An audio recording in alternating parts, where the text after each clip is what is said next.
All right, we're on a losing streak, so we got to fix it, right, Myrna? She agrees.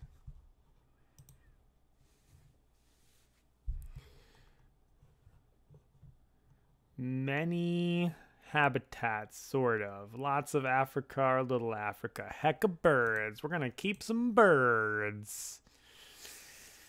I love a starting reptile breeding program, but we've got no reptiles to make it fancy. In a release, I'm not as high on release early. I keep losing to people who do release projects, but I am not a huge fan of release projects. I guess we should look at what we want with a research zoo and favorite zoo. Two pretty good ones, but might as well take Science Institute just in case. And you know what?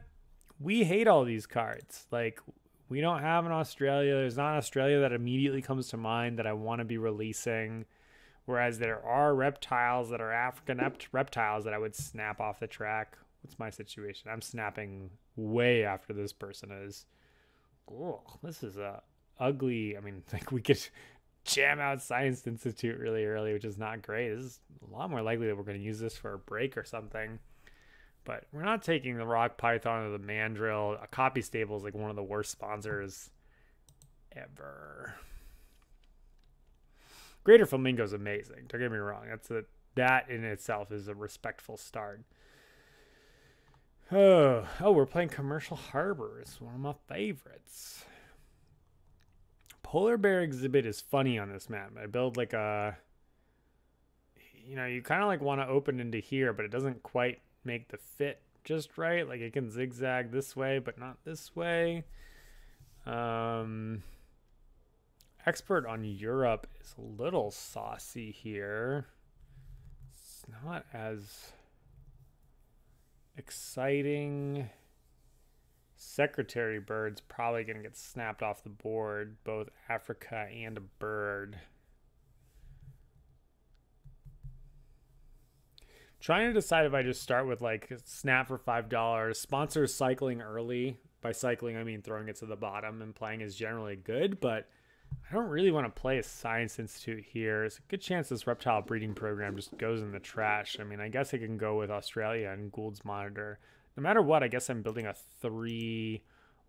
So let's actually just do this. Commit to the fact that I'm either playing the Greater Flamingo or getting like weird with the Goulds in the reptile breeding program. And see what our opponent snaps. This way we can like learn a little bit about what they're thinking of doing. All right, what you got? I mean, I think Secretary Bird's great. They like Expert in Europe. That's pretty reasonable, especially if they have no good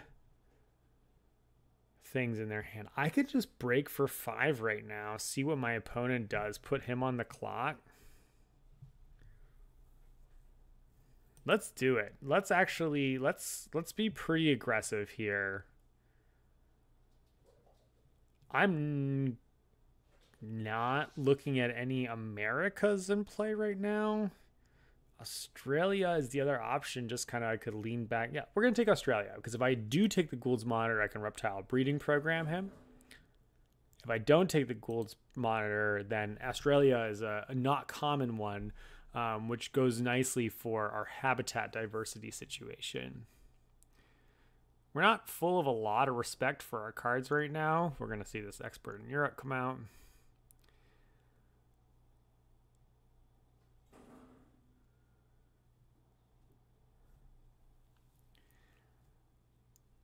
So if we break for 5 right now, we're basically putting our opponent on the... they've essentially, they have to take their association action on the next turn. Otherwise, they risk losing it. And then we get the decision of whether we want to end the break with a card snap, which seems not great. Yeah, especially when they're not going to discard cards and we are going to discard cards. So what we're going to do is we're going to play our Flamingo.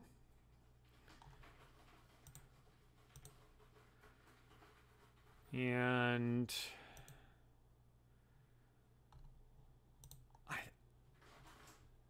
think at this stage of the game, income's a little bit stronger. I really like pavilions just because you can build the the kiosks off of a flipped, and then like pavilions are just always good because you can surround them with a kiosk, whereas kiosks you only want a couple. This would be my natural place to put it, right here. But from here I can now play like a 2 to go into here if I don't end up flipping. I should really think about what I'm going to flip next, but we're just going to play it there and move on with our lives.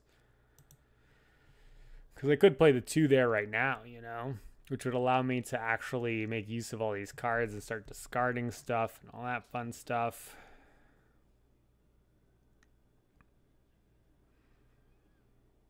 You're going to build. You're going to build. I mean, I would discard cards so that you can't play animals. Built a kiosk. That seems sloppy. We lose a card or 2. And, I mean, yeah, let's go. We're going to snap the secretary bird. Cause the break. He's behind on income. They're behind on income. Let's be correct about this. And we're going to pitch the breeding program. We're done with the Gould's Monitor plan. We're going full in on what we've got here. In fact, we maybe should have taken Africa earlier. This is fun. Ibex and a geological right in play right there. This is very fun. That's the card we're looking at. If our opponent doesn't snap it, we're looking at snapping that. All right, now we're going to see what they play. Pond Turtle. A lot of European action going on. That seems not like a strong start for them. I mean, I guess they get like a free 1 here, 1 enclosure here, but I don't think that's exactly where you want to be right now. We're still in the place where we're going to be breaking for 5, probably. We're not super excited about dropping our Science Institute in play. So we're probably going to jam our association action. And the question we have to ask ourselves is, we want to flip or not? We definitely need to flip our build at some point for our impending bird aviary. But we also could really take advantage of building around this. Another okay. We I think really need. I've convinced myself that we need to flip our we need to flip our build card. So we need to take another partner zoo right now. It's a little inefficient with our association actions. I usually like to go with the universities early, but I think we're gonna have to accept this and then just push through. I'm debating now because Africa is inherently good for this in our Secretary Bird situation. I like to be able to like diversify, but I guess I'm not in a huge hurry to diversify because we're not looking at the 5 for the 5 points. Like, it's a difference between 2 or 3 points whether we do it now or later. And right now, like, we have set ourselves up that we can do the 2-pointer. Our opponent has like kind of no hope of contesting it right now with their double Europes. So I think we're in a position where we can kind of dilly-dally a little bit. The cute thing here is whether we ask ourselves the question of whether we build the 4 for the Secretary Bird and then like a pavilion here, or if we connect our commercial harbor. And I do think that's actually a pretty interesting question. I do really want to snap the Andean Condor. If we're snapping, I'm less interested in connecting to the commercial harbor. So let's see what he takes. They take random cards. I think there's a couple good things on this board. Like, I mean, I guess if they want to diversify, they don't want the Ibex, but it is European, so. You two doing all right? They're chasing each other.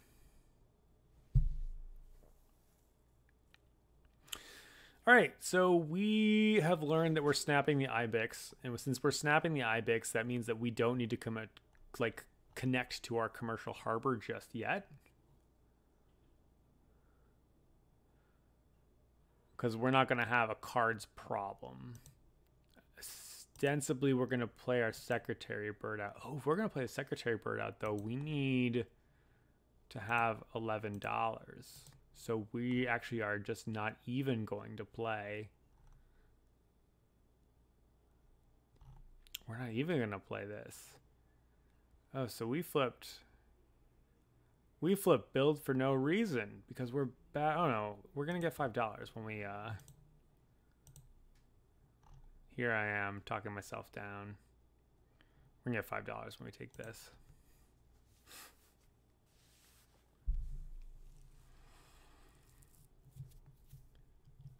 Still, it's not the most exciting build flip. Like, in a lot of ways, I'd still argue that we should have flipped our animals first because the reputation is a lot better than kind of the one income and one appeal. Does it really one appeal? We're going to be at a total of +4, 12. Yeah, so it's literally just one income and one appeal for having gotten the pavilion out this turn rather than getting the reputation, which I think is a mistake on our part. It's a mistake. We're not concerned about our opponent crashing the break here because they still haven't used their association worker yet. They're definitely well ahead in the sponsorships, but I don't, like, Spotted Hyena Compound is not too exciting given the setup that we have here. I do love this card. I think more than maybe a person is supposed to. They're going to get a single flip here. This is, oh, and they choose cards. Okay, cards is not normally one that's, I think, a respectable first one, but we are playing on the map that is the best map for cards. Myrna.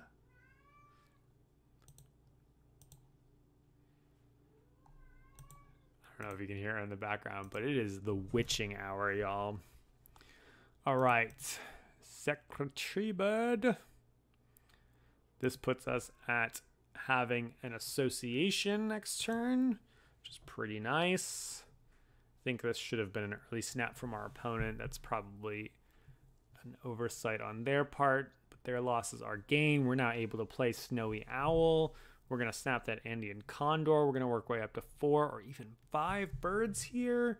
Things are feeling pretty good. We're going to build ourselves a 5 aviary, probably right here in these spots, because it connects nicely, touches rocks and water for all sorts of nice aviary type things. But we're not going to build that until our second build. Our first build is going to be connecting our harbor, building our 1 for our Snowy Owl, who doesn't like living in those places. But then we're going to be left behind with a 4. Just going to give us a lot of places to play. So we're feeling pretty good about this start. Also, when we play that Snowy Owl, we're going to get our 4th location. Our 4th habitat. Our opponent's not really contesting us for that. And they, again, are going to miss the boat by being a little bit late on the animal build here. I think we're getting a lot of advantages on our opponent by them just sort of like missing off the break tempo here by a fair amount. And this is one of the ways where it's like if you don't have starting strong sponsorships that you can still, like, I'm not complaining about my cards. My cards are extremely reasonable so far this game, but I don't have any of the strong sponsorships. And like my default lesson to people is, oh my god, look at this. My default lesson to people is that like starting with strong sponsorships is like the most common way you're going to get ahead, I think, in the game. And this is one of those differences between 2-player and 4-player that I think is just a little bit unfortunate, is that this like tempo thing can really quash a game. They just use their upgraded cards to snap an eagle off the board. I think Penguin Pool might actually be a little bit more important than the eagle at this moment. I mean, you'll also have a chance to get that Sun Bear. I don't know. It's a tough call. Like, there's a lot of good stuff out there. This is actually a really, really tough choice because my default assumption would be, hey, we need to get a second worker. But again, we might be jamming sort of our 5 sponsors to rush the end of the round. So another worker doesn't necessarily matter as much. So then I would say, okay, well then I'll take the 5 is kind of my default. But there's a lot of good cards right here. Like Penguin Pool is monster good. I think we have to take Penguin Pool, even though we can't even play it.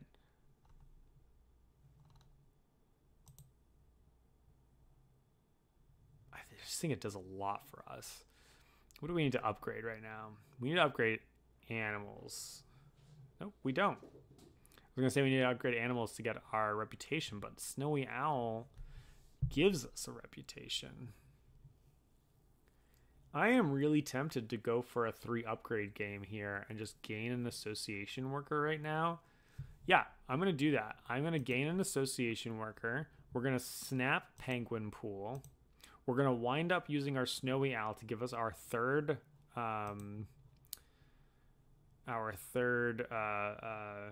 reputation. It's going to be a little bit awkward because, you know, obviously we'd like to play Snowy Owl after the Penguin Pool, both for our X structure, but, you know, we can't. So let's take the victories we can.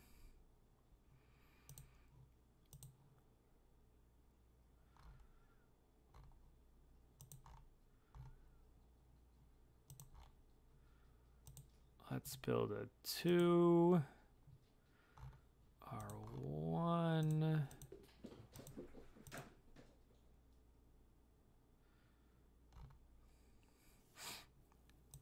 This guy goes here. And we'll throw another one of these in play. We don't need to see our cards right now because we've got a perception coming up. Oh, but we're playing friggin' Commercial Harbor.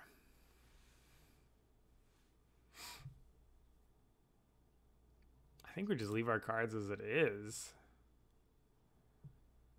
It's unlikely we're going the science route, but I'm still not comfortable selling my Science Institute just yet. Oh, and we see our mistake immediately because we did not count how much money we needed for Snowy Owl. And so we would be punished if we didn't have a association worker to fix our problem. And an opponent who immediately demanded that we use our lower things. This isn't good play, I would say. Oh, why can I not take because I'm full up here. Because I wanted an Asia for Snowy Owl. Oof, y'all. Oof. Yeah, great. Let's take a university. That's a little clumsy. I guess instead of our Snowy Owl doing the thing, we will let our university do the thing. Let's just go charging up our reputation. So now we can play our Penguin Pool in advance of the Snowy Owl. In fact, we kind of have to. So we should have paid more attention and used our clever to throw the animals to the bottom. That was certainly an oversight on our part. And really, actually, what we should have done is not play this kiosk here.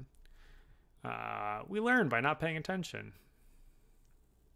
I don't think we can afford our Venoms, so we're just going to dump these Venoms to the bottom and let our opponent succeed at completely hosing the strength of our actions. And hope that we need this one enclosure a little bit later.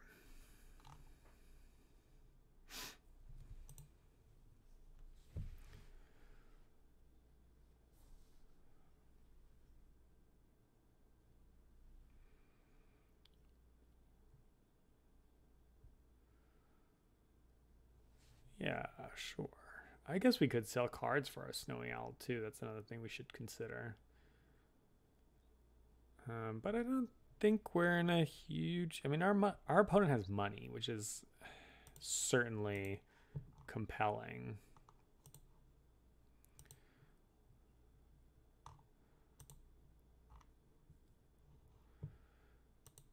get stuff. We can still build a, yeah, okay. Just making sure that we can still build our, do we build this here instead?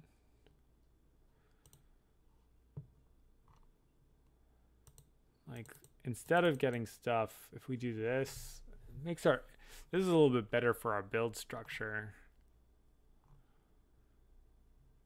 I don't think I care about taking any of these cards right now. Except for the fact that I could sell one for $3, which is not the most exciting. All right, we're going to do that. Next turn, we're going to draw 2 cards on our 4 spot and start selling them for money. That means that between next turn and the turn after, if we draw some cards we don't care about, we can sort of end the round. If our opponent just pygmy hippos for 5 break right now, that's going to put an end to all those questions. There we have it. Starting the break. They're going to catch up a little bit. I like their Africa situation going on here. Have to assume that they kept this Mamba from the beginning. Suddenly a lot of pretty interesting sponsors in play. Expert in Asia is just generally good. It seems nice with our Snowy Owl. We got our playgrounds. Playgrounds are always solid. You can never be unhappy with them. But I think we're going to try to take the Asia sponsorship if we can grab that Sun Bear we want to. So let's give it a shot. We aren't going to snap anything because I want to grab some cards for money right now. This is my favorite map to have the snap option on, by the way, because I'm just always selling cards. We do have a discount on our carrot. I even looked this up in an earlier video.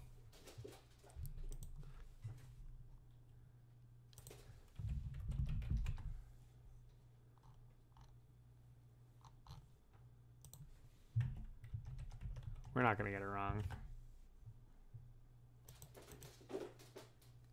Caracol.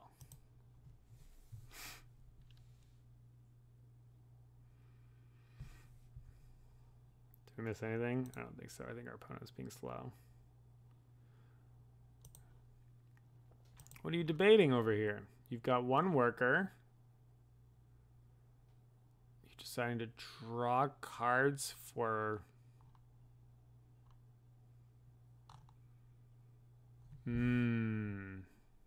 Okay. Getting a crack at our friend the bear here first. So they're gonna, I guess, grab an Asian partnership, Sue? I would be tempted to, like, hate draft it right now if I could, but I haven't flipped my association yet. I think what we're going to do is just go ahead and push forward with our Snowy Owl at this stage. Let's see what we grab off the top here. Whoop. Oh, we want to definitely draw first. Okay. Geologist is really good. We don't super care about the rest of these. In fact, we're just going to be selling whatever the other one is. Put our money where our mouth is. And now we know that we don't need to flip like sponsors or something like that. We just played animals. Part of me is tempted to take association because we keep wanting to take an extra, but we don't need to anymore because we've played the Snowy Owl. We're not going to get the Sloth Bear, so actually we're not so concerned about this. So I actually think we're going to flip cards so we can take best advantage of this map and just cycle through. We're definitely a little bit ahead right now, and we're just going to take advantage while we can. We're just playing this card for a relatively cheap price because it probably even gives us $3 back. Seems great. We're going to take this bird here, which seems also great. So we might even end up, like, we don't need this bird, but it matches our expert on Asia. It's got our penguin pool, so we're gonna play it. It's normally very exciting at the beginning and totally mediocre in the middle, but we're not mad at it. Our problem is that right now all of our cards are pretty good and we're not inclined to sell any of them really. But I think we've got to. I gotta decide if I want to sell the Science Institute or not. I really don't have a lot of other science support, which is not the most exciting. And I am doing okay in terms of favorite zoo. Like, I've missed a couple animal triggers, but Snowy Owl, the Andean Condor, some additional that's going to make favorite zoo, which is already sort of like a default good one, into already a great one. Let's go ahead and grab our habitat diversity. Pow. And I think we don't need the worker. We have the worker. I think we're just going to take the money. Do money things.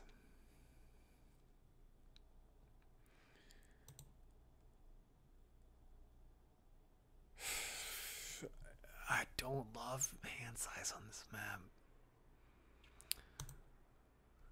But reputation is great. We don't have to make decisions about other things. We're only going to flip 3 cards. If I decide that I am not taking the association right now, I am stuck at this situation, which is okay because we've already agreed that we are not going to be getting a lot of required things because we said we didn't want the we don't have the sun bear thing. We do want reputation. So we've got the fundamental 3, as we call them, and we're gonna admit that we're not getting science-y this game. We're selling now, which is maybe premature because we've got card draws coming up. I'm actually a little tempted to draw cards on my next action, but I've got a lot of money, so I should maybe just go ahead and build out and start doing geology and Asia things. I'm actually debating whether I want to build the bird aviary like here. Maybe I'm supposed to actually just X out my geologist first for some money. I normally don't like Xing the sponsors into play and delaying actions otherwise, but I also have expert in Asia that I want to play, and I might end up actually grabbing one of these depending on depending on if they're still there when the aviary builds. Like, there's a good chance I have a fair amount of demand on my sponsors action right now. Let's do it. We're gonna get into it. We get the rebates. It's like $5.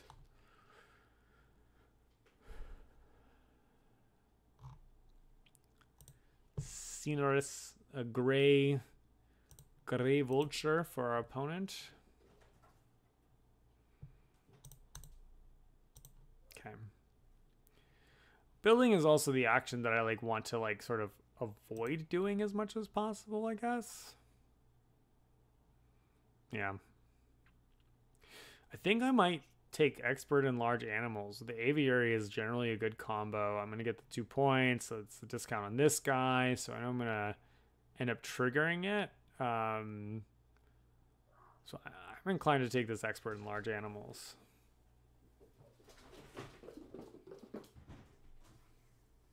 Hill Psycho's doing all right.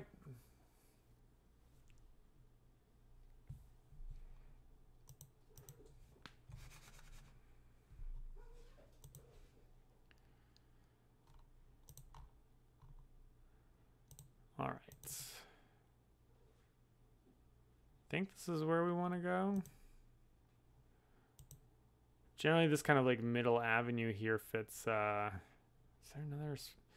This is, I think, at this stage where we're living.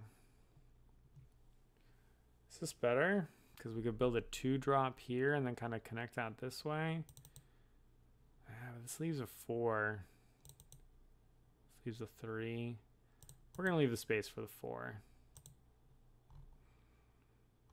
Just in case. We're going to have another 4 over here. But I like leaving bigger swaths when possible. I don't think I really need to go over to the plus $5. I think we're doing pretty well in terms of our resources. We like all these cards, so I don't want to sell one, even though it's like at a time where I want to sell them, because I'm going to add 3 cards to my hand, discard 1, go down to 6, and then if my opponent like triggers the break, I'm a little bit in trouble. Right, because I'll have to discard a card. But I just have this inclination that they're not going to. They have the extra worker there. 7, I guess down to 6. I guess if they sell a card right now. Yeah, it's kind of dicey. Do they have hand size? I think they do. Yeah. Yeah, it's dicey. But they can take any of the actions. We're just going to do it. I think we're just going to draw. Like, we've got 2 sponsors coming up, so...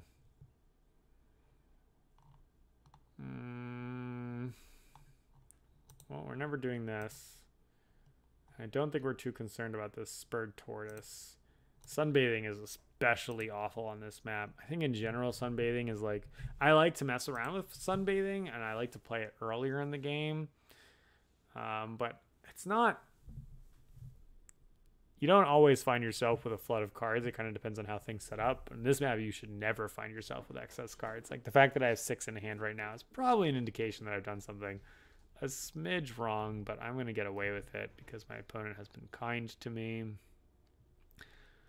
I think we are going to sell the Savannah. I know that we can release this guy. Maybe we're not supposed to sell the Savannah. It's not a bad release.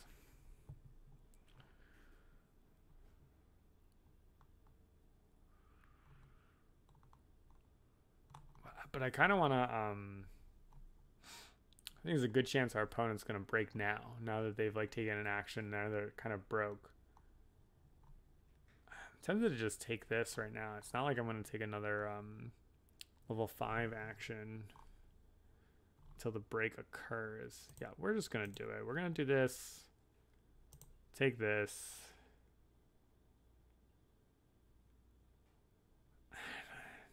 We got to sell a card.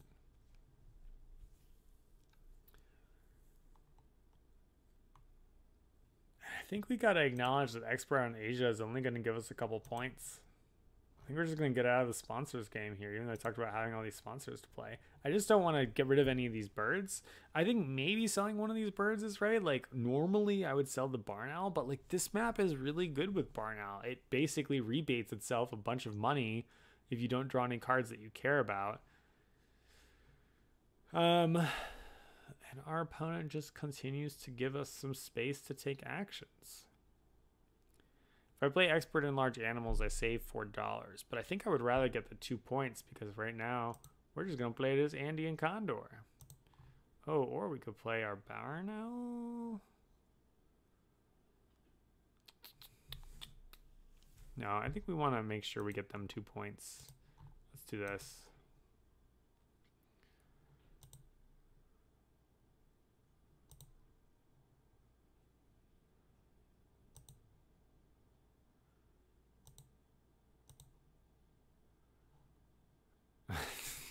Welcome back.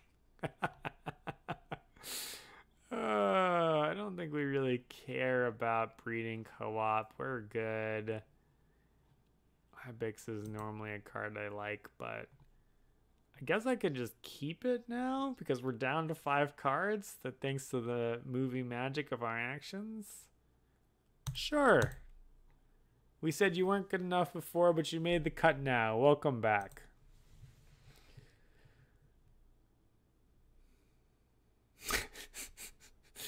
That's amazing. Our opponent is giving us way too much time. If they again give us time, the question is essentially whether we sponsor or whether we take the reputation action for 2. My default is that we would take the sponsors action so that we can continue sliding association up. But because we have a favorite zoo, we really want to get to 15. We don't have a particular reputation engine like spokesperson or something like that.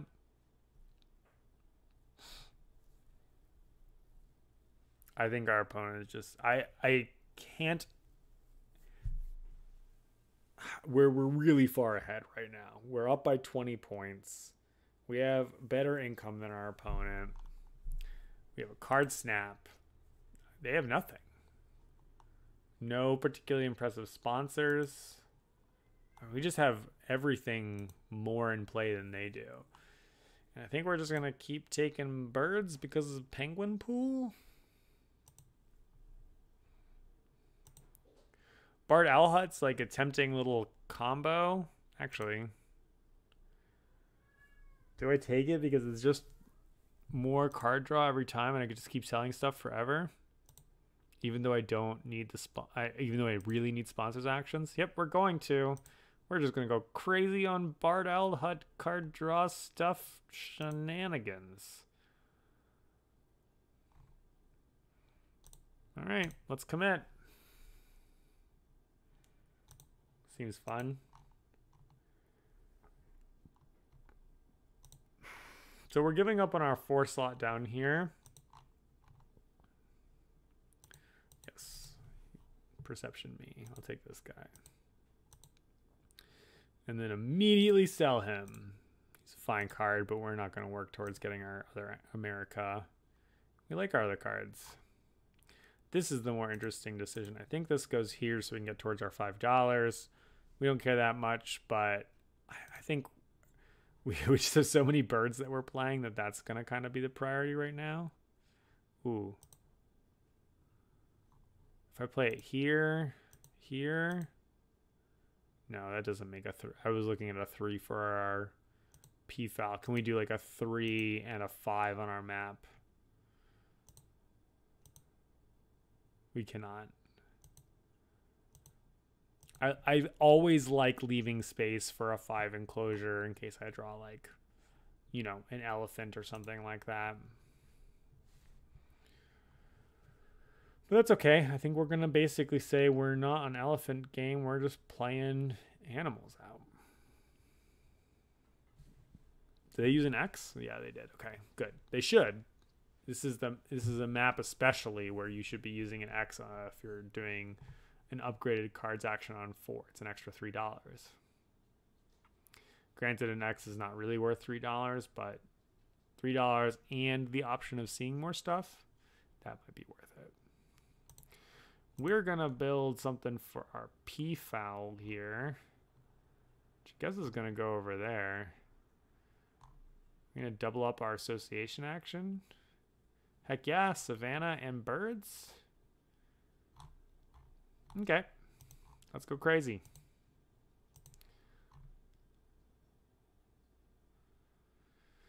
And then we got a 1 for our barn owl.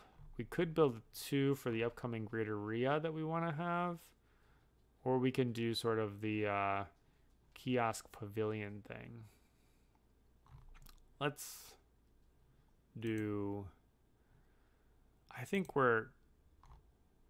we just want to keep rolling with things. 5 is the best reward, but we want to leave that, I think.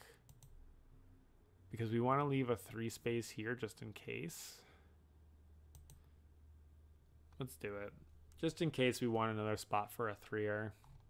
Draw something that's exciting there. I don't think we need to sell any of these cards just yet. Nope. All right. If our opponent doesn't have any jumping actions right now, we're basically sitting pretty. We're pretty happy to see them do animals so we don't see any jumping surprises. In terms of like the fact that we put this on our ×2, but we have no like X's available.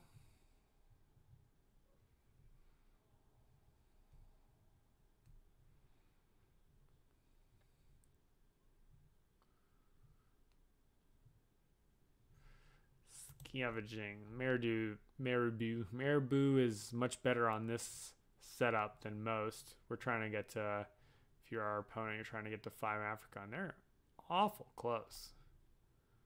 Seems like they're going to get there. They might even get to 4 birds too, which is pretty nice for them. They're at their 3 oh, hello, bald eagle, and a European eagle in hand, gold eagle in hand. I think they're supposed to have played the golden eagle first, because I know they have it, and they've kind of indicated to me that they now have an extra determination animal. That's I think a little bit of an oversight on their part. Bird breeding program. That, I guess, explains why. Nope. Could still play the golden eagle. I think it's a mistake to not play the golden eagle. Sure, yeah, take the Rhea. Everybody has birds. We're at bird maximum capacity in this game. That was a very good turn. A very, very good turn. And they have the Rhea thing. That's also very, very good. I don't think we care. I think we're still ahead. Well, we're not flipping our science action. And that koala sure is cool, but this monkey isn't.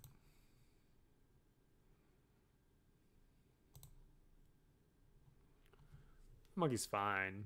I don't mean to like malign him, but the koala actually is like a lot of points. We have the Australia. We also just flipped this giant panda, which never mind because we don't have Asia and we're never going to have Asia. We had that whole discussion earlier. That's just how it goes. Ooh, this is a little ugly for us.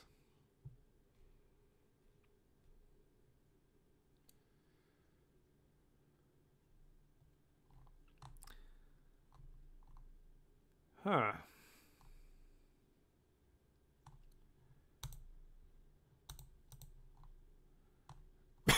Back into the bin expert in Asia.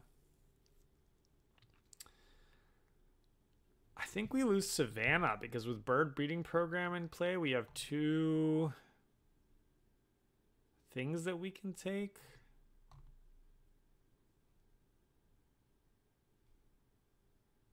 We're going to be doing the vet first.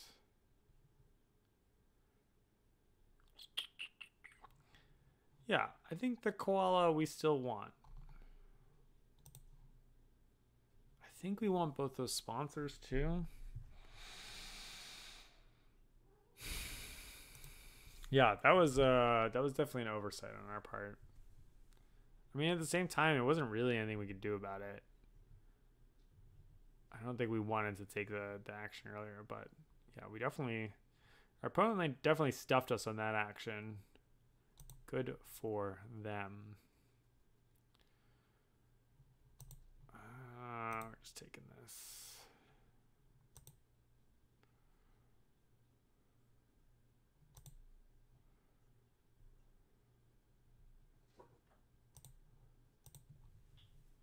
You causing trouble? What kind of trouble are you causing?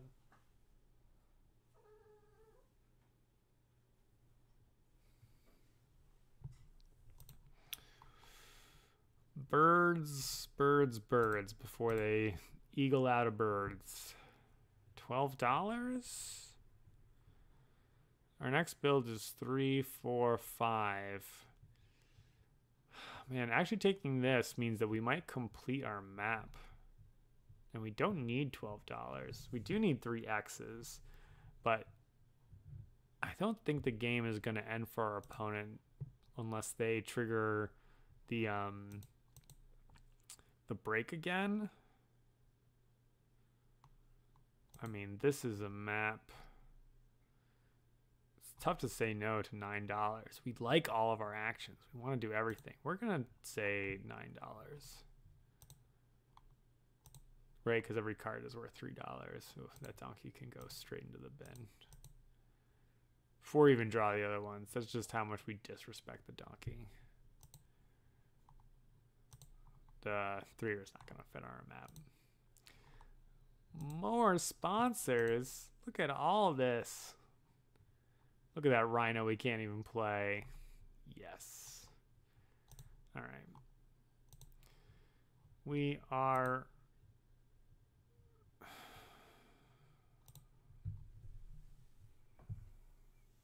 We're planning on doing favorite zoo. That was our goal all along, but look at all these science cards we drew. We're currently at 1. Favorite zoo is going to be 2, maybe 3.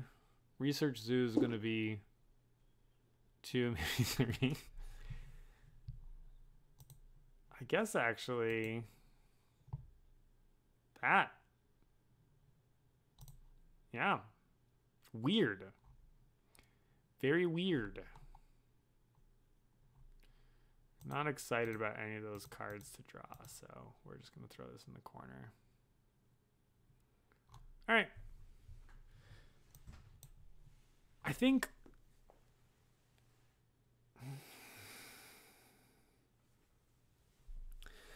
again, normally I'd be playing out animals first at this stage of the game because we want animals to slide back up to the top again. We also want sponsors to slide up since we just said, hey, we're doing the research thing. So I think let's go ahead and throw our vet into play.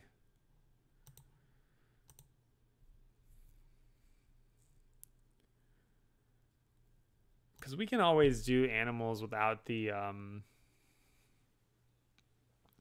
bonus, you know, without the additional reputation. Like we're a bit behind there. This has gone a pretty funny way.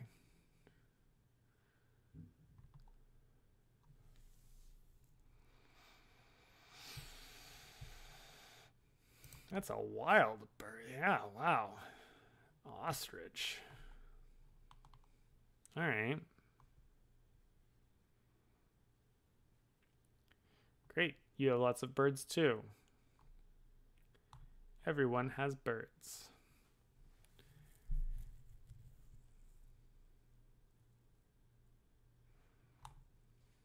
So I think we're going to play the koala first, because koala is actually more points than the peafowl if we have sufficient cards to discard. And we currently have a gazillion cards, and we're going to play the barn owl. So we're going to set up for the peafowl to be played next, I think. I don't think there's any... They're very close in points, but I still think that the koala is the way to go. So we're going to play our barn owl, pick up some cards, and then our koala. Then probably we'll sell something.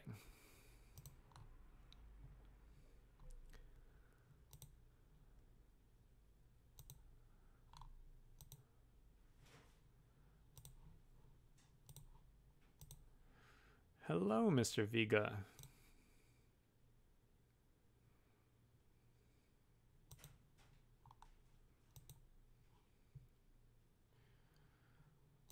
Sure. I mean, releasing a condor seems dope.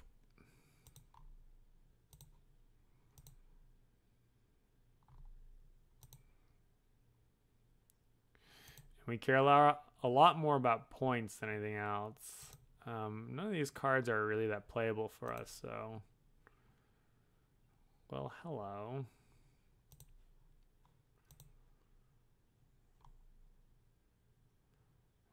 Of course, you don't fit in either of these two, but you do fit in this one.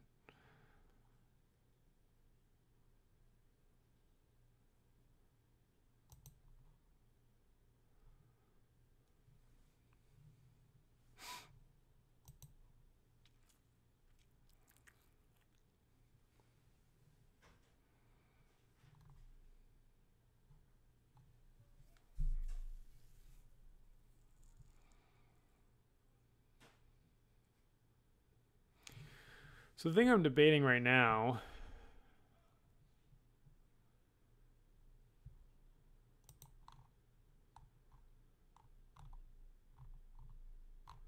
what are we grabbing?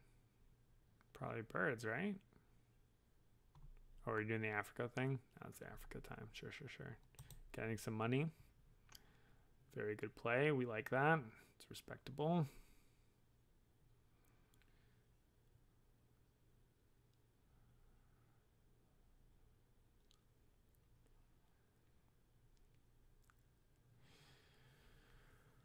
I'm debating Xing out my cards right now. No.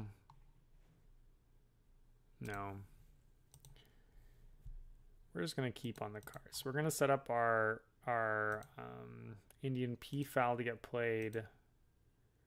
And the thing is, admittedly, when we play our P-foul, this posturing might not matter.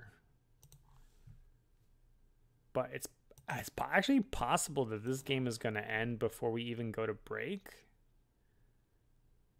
Our opponent's going to have to push it. We're going to force them to push it, but we are rich. So they can throw their X's at it if they want to. But I think we're just not going to do anything to help them.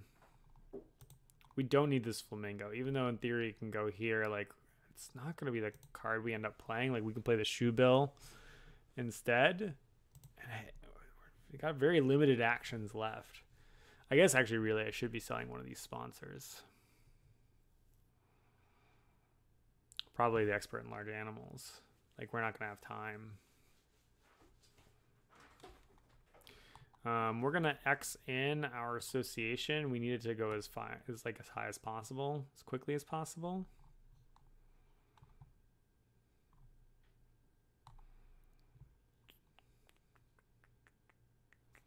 What was the card they just grabbed? Dingo. It's an odd choice.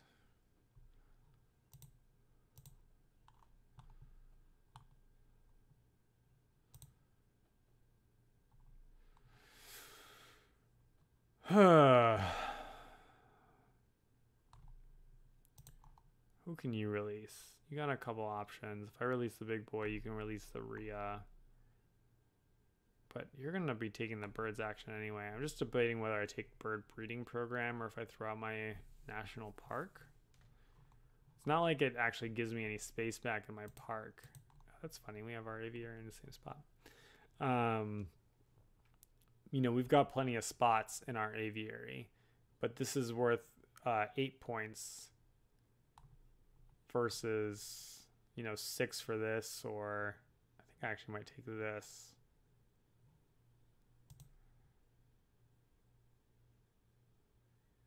And we're immediately punished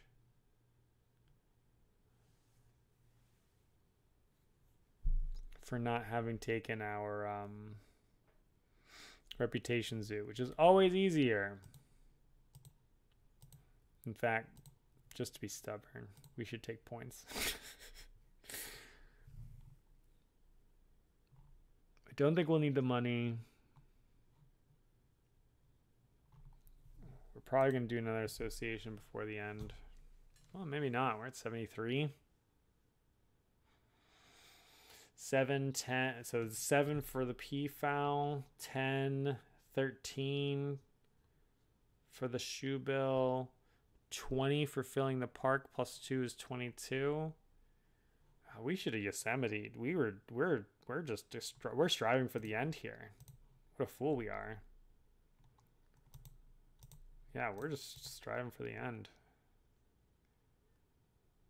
I think that if I had counted, I actually could have just gotten there, right? If I did Yosemite National instead, that would have been 8 instead of 2, plus the reputation. But let's ignore that for now because I think it's not really going to matter. So 8 points instead of 6 points, right? For the difference, because this is worth 7 appeal and 5 conservation is worth 15. So that's an 8 differential. Whereas the 2 conservation is worth 6 points.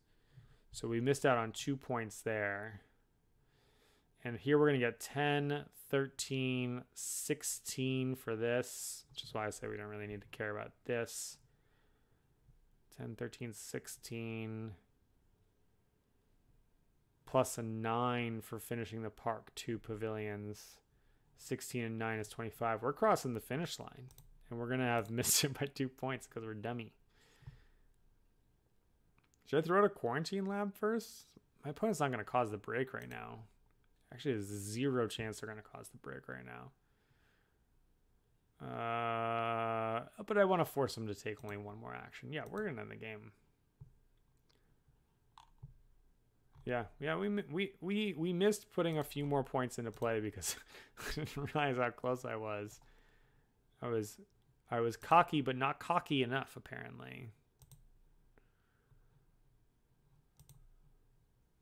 Let's just make sure our math is correct because we've been sloppy throughout this.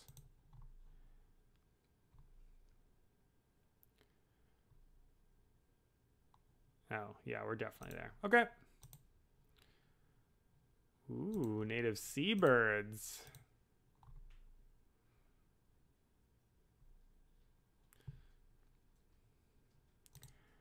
Perception. Definitely the sea lion. No question about it. We have a partner zoo. In fact, let's just score some more points than we planned on scoring.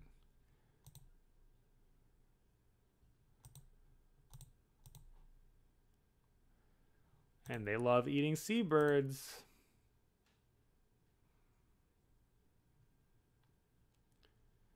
There we have it. I know they have an eagle right now, so they're going to jam an eagle and another 4 points there, but that's pretty much going to be their turn, which is not 40 points of actions. So, good game. Yeah, I mean, I think, just got really far ahead thanks to our penguin pool situation. That obviously did a lot for us.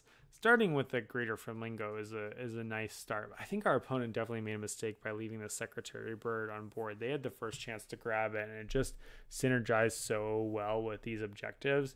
And then it was lucky for us that we also started with a snowy owl in hand, which let us just kind of continue rolling. And then, you know, beyond that, like, qual is a nice little bonus, but like, these animals are all fine. Like, I actually, PFAS also, they're good animals, but they're not like amazing animals. They're not bomb animals. Like, when you look at my animals and you compare them to the opponents that my opponent is playing, you know, generally we're looking at the determination animals, and we're pretty hyped for them. The rest of them are okay, but yeah, really, I think they just were behind on tempo in terms of when we were causing the break and the money and everything like that, and they can't catch up from there.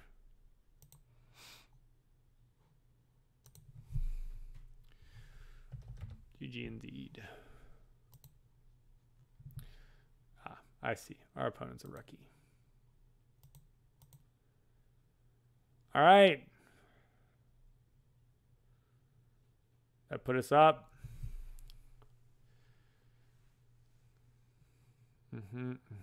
Yep, our losing streak, we go back up to 206. Amazing.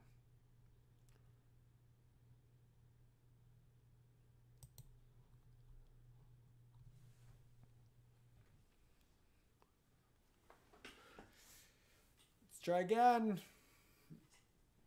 An opponent that is superior to us. Let's see how this goes.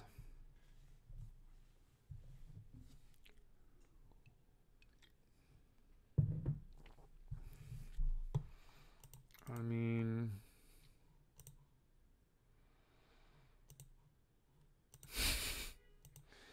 this is interesting. Aquatic. Got monkeys. We've got petting zoos. This is a handful of good options, right? Like the capuchin and the free range monkey right there is one of our objectives. The greater flamingo works towards the aquatic zoo, because aquatic zoo's not great, but like large animal zoo's not great with this hand either. Definitely not taking the Eurasian lynx. Arcade, I don't hate as a starting sponsorship. It's not the most exciting, but it's passable. But these are like two of the best petting zoo animals. You get them right at the beginning. Like, I want to keep these 6 cards. I'm not keeping aquatic with a speculative 1 with other good cards in my hand.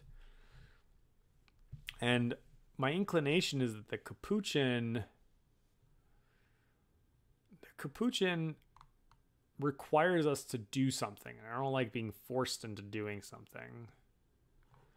But an early pilfering on our opponent is nice. They go first, so that kind of hurts. Like, if I just don't do the petting zoo thing, I can do this instead.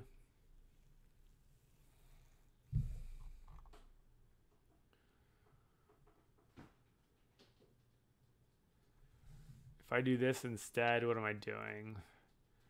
Building North America. Build? No, I'm building again.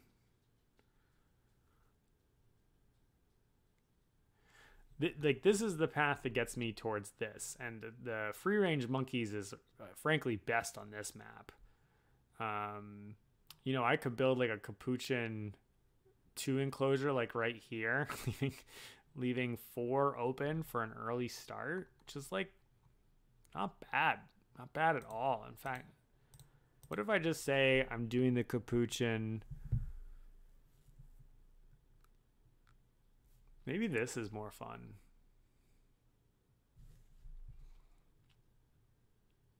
We're gonna go with this.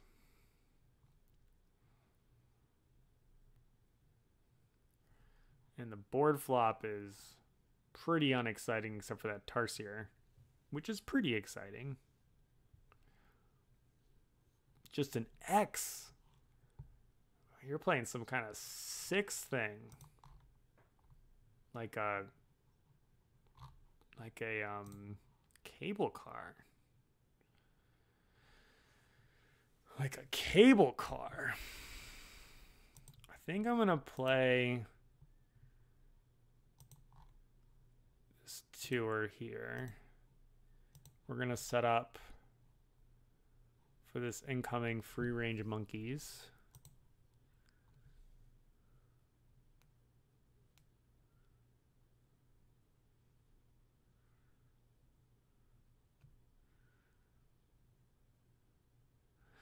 And then we've got a little bit of time because our opponent's doing a 6. Oh, sure, a baboon rock. That makes sense. Oh, are we racing for baboons here? That means that who causes the break is actually really important on the first round. That's super awkward. Neither of us is going to want to cause the break.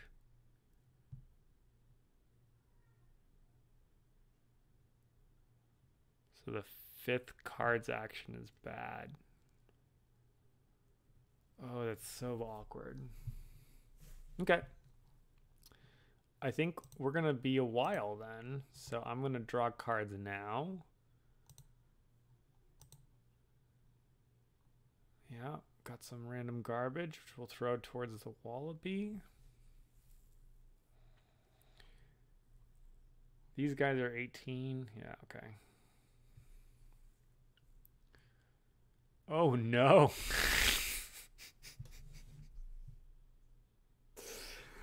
Ah, that's really bad. All right, we're going to take our cassowary then and go into the cassowary plan. Oh, that's it's not common that you are thinking about an off conservation partner zoo and your opponent stumbles into it. The 1. Oh, so you're holding a macaw. A macaw and a baboon rock? Yeah, he's got to be holding the macaw. All right, well, it is what it is.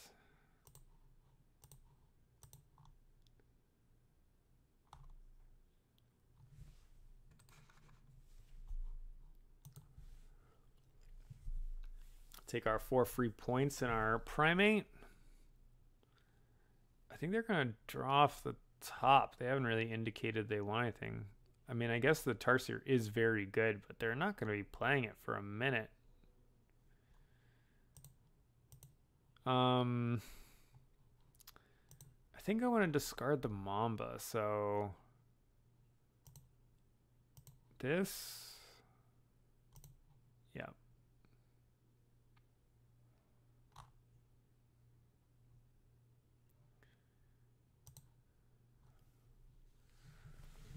So now I'm not going to get the capuchin situation. So 714.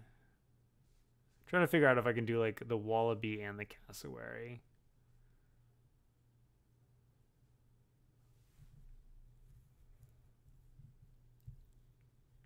Don't really care about the cards in play right now.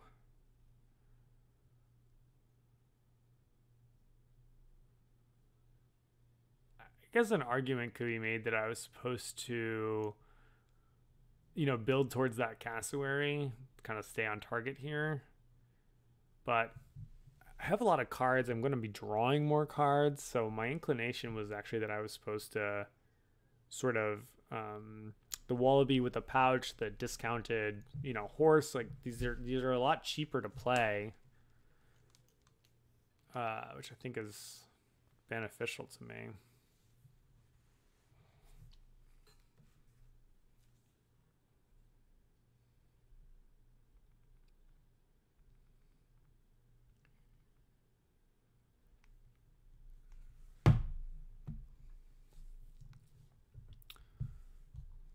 Animals, perhaps.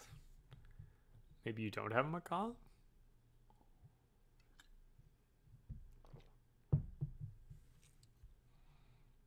Macaw would be bam, bam, bam, right? It would be, yeah, for sure.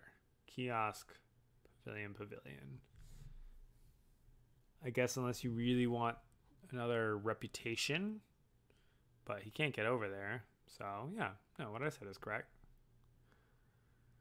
Really want to draw a card for the Gareza? Could be.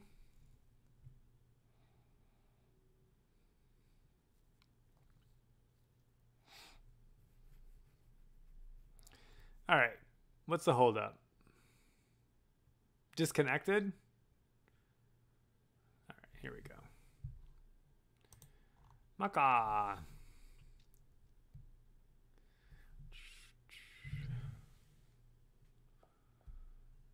Bam, bam, bam. I guess he could go for another kiosk on the other side of the baboon rock, but I don't know. Why?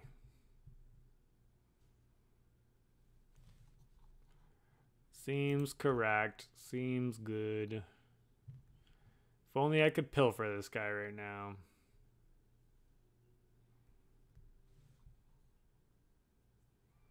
All right.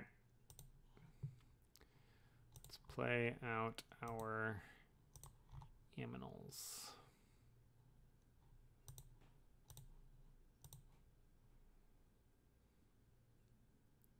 This unfortunately means that we'll maybe never be able to pilfer our opponent because we're just very far ahead on appeal. But who knows? This monkey may never even be played. Gonna break it? You are. I don't hate that, I guess. If he has a bird breeding program, I'm in very big trouble. Bunch of random stuff off the top that we don't care about, so we're going to draw cards off the top.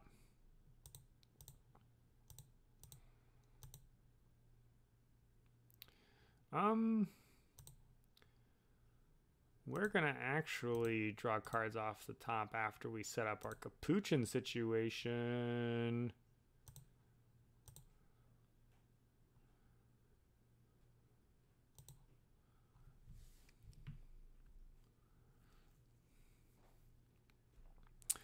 The reason is that we know we're going to use we're very likely to use our sponsors as a break 5 and just push to the end of the round really aggressively. So because we're going to push the end of the round really aggressively, we want to make sure that we do conservation project. Release project sucks too. Ugh. Our opponent is, I think, very far ahead of us right now. The only advantage of that, I mean, it's definitely better than if they had a breeding program because now that's one fewer bird that they have. And we can ultimately release our cassowary if nothing else goes on there. But it sucks. It does suck. We don't need you. We don't really need any of these. These are not exciting draws for us, but the boa constrictor is discounted, I guess. Ooh, yeah. This is not off to a nice start. We have a rich opponent who's ahead on points. And even though we have a gazillion more appeal than them, we're like tied on income. It's not ideal. Not good, Bob. We're still going to break 5 even if our opponent ends it here. Like, we'll have to discard a card that we don't really care about, but I think just maximizing our value right now is just fine. They're the one that has an extra association worker, so every time break happens is frankly beneficial for us. Like, we're ahead on income because they did a release project, which is why I'm generally kind of negative on release projects. Right at the beginning of the game, I'll admit our opponent is beating us right now. Curious pickup. That really makes it feel like they have one of those super guys in their hands.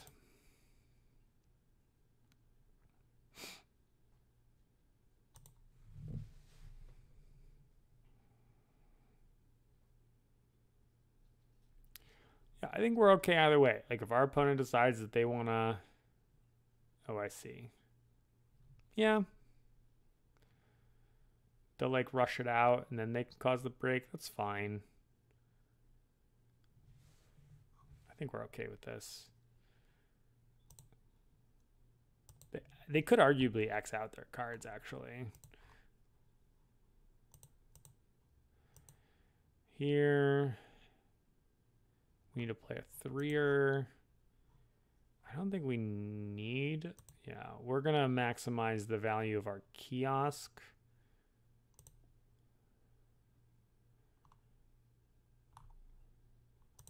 Rather than getting the reputation we don't quite need. Because we can just pick up these 2 reputation when we need them. Which is not right now.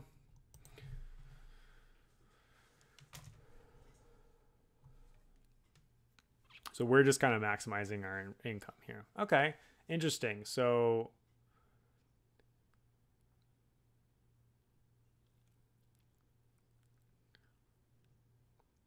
yeah, I don't want to cause the... I'm tempted to cause the break and discard, but because our opponent is going to gain more from the income than we are. My multiplier build is kind of bad for us. Yeah, all right.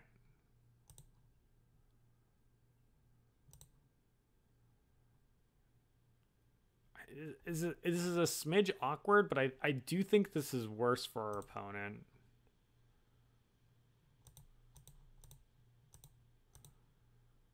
It's going to be a long time until we play this constrictor. Like, potentially, like, all the way through the game. There's a small chance I'll decide I want to do my sponsor's action to not break for 5. I mean, our opponent's ahead on a association worker right now, but we can fix that immediately if we want to.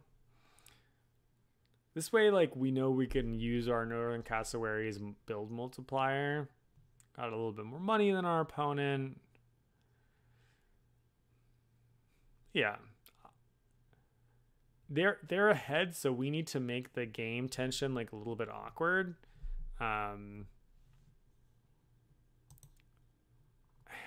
Picking up the X is not terrible for us either. But yeah, I mean, look at how much this has increased their income. They've only played their first animal. 2 1ers. Hilarious.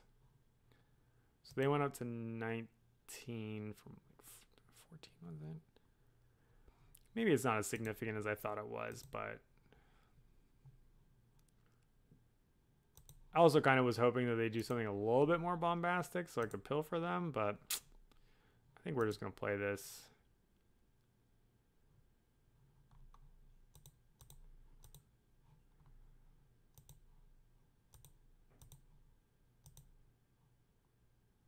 Oh, I see a mistake that we made. We should have played first, because then if our opponent did cause the break, we were the first to steal the monkeys. See? Foolish. Oh well. We still have the Australia plan. And we're going to work our way to 5 monkeys. It's not going to be a big deal. No big deal. We got it. Our opponent is absolutely crushing us. Thanks to our misplays.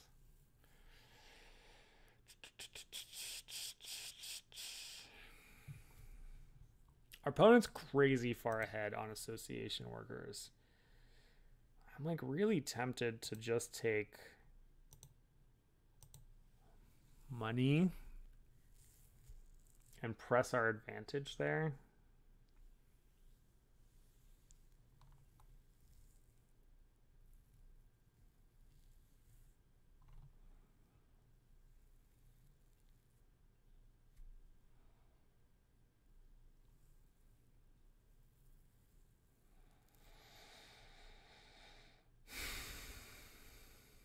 Let's do it, man. We gotta like, this is kind of like maybe a punt play, but we're behind, so we need to make aggressive plays. Do we care about it? Maybe you know what? Actually, this is just gonna be a 3 upgrade game. It's gonna be a 3 upgrade game. We're going to not have sponsors. We're probably not going to have association. Our opponent's ahead of us, so they're the one likely to flip association before us anyway. Let's see if that's actually true. Sure is. They're really, really close to flipping it. So by the time we get there, it isn't going to matter. These rude mofos take our donkey from us. Vet is good, but we need cards. So we're going to go fishing. Buy a copy stable. Pretty happy with that hornbill. I don't care about this first seal. It's pretty bad on this map because the extra association worker is not important to us. But it's discounted because we got the thing. So I think we'll probably set up to build it anyway because it's a card we have and score some points. And that's what animals do, is they score some points.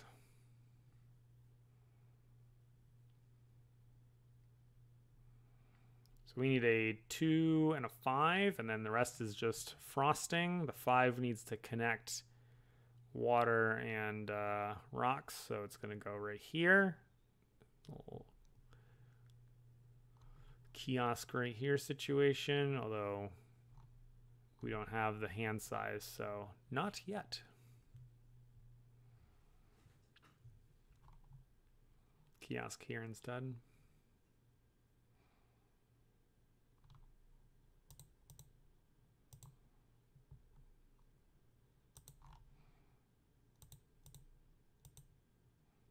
Bruh.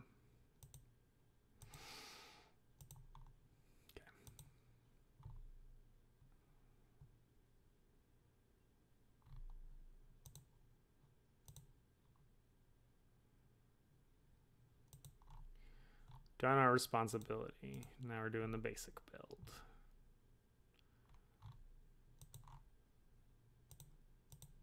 Don't want to draw cards because we're probably going to end the round in a moment.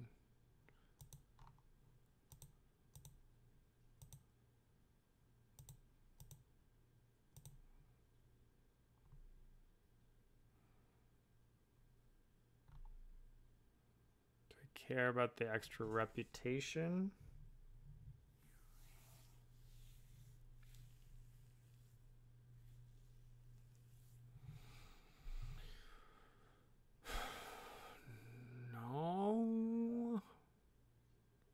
I want to take hand size next turn.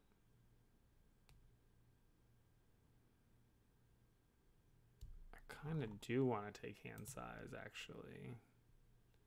So this one puts me at 4, which means I can take hand size and flip a card as my next association action.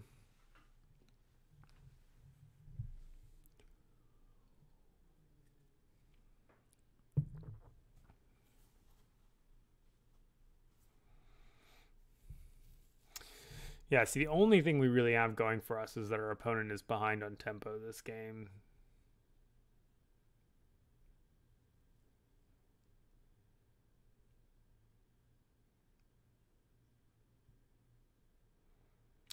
We could just let them be behind on tempo. Like, let's maybe just play the first seal right now. Oh, we can't because we haven't upgraded animals. What if we slow roll it?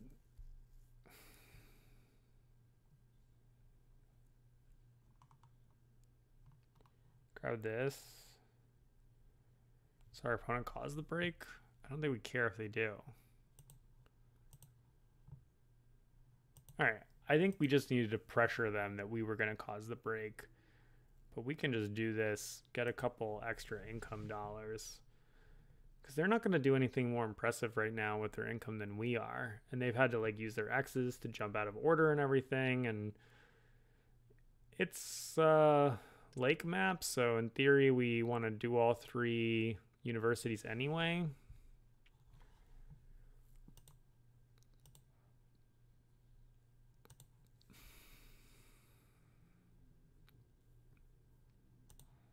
Not getting one with a reputation is the only unfortunate thing there, because we don't get a flip for animals, which is okay.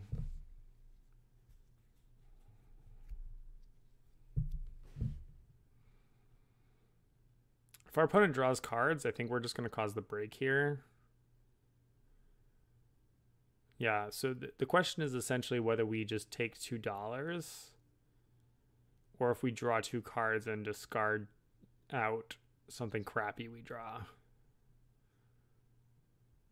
And I think that's probably what we do. I mean, the other option that I'm looking at is like not doing that. Playing out some animals and snapping the long-billed vulture. I guess I could even axe and snap the long-billed vulture just because it's a bird. But like, frankly, what I want to see is monkeys, right? I want to fix this. I've already put 2 primates in. I'd love to see 3 more primates if possible. Yeah, let's just pray to Matthias Viga.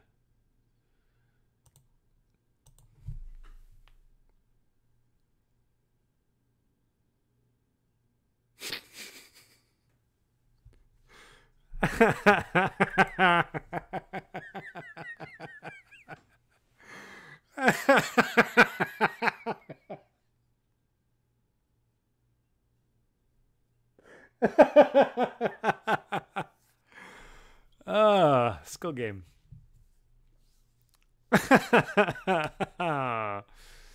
That's spicy. Great. So we've got 27 to play the hornbill and the spider monkey. We need a 4 enclosure. We're going to keep that 5 enclosure for our mandrill.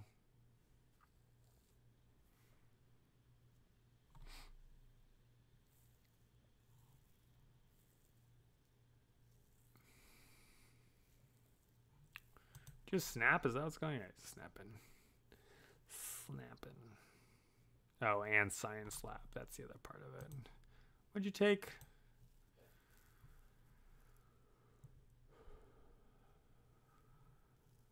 Polar bear exhibit. I mean, that's a card. I like polar bear exhibit more than the average person. But in this game, I don't know that I care about polar bear exhibit. So I think we just build an awkward 4 here. So we can do our animals action.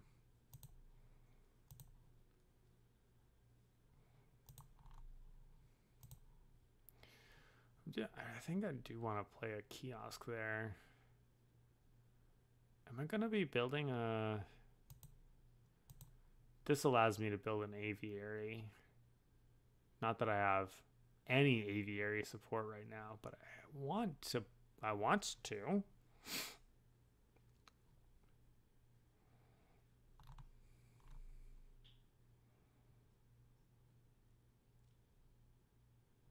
Yeah. Just in case.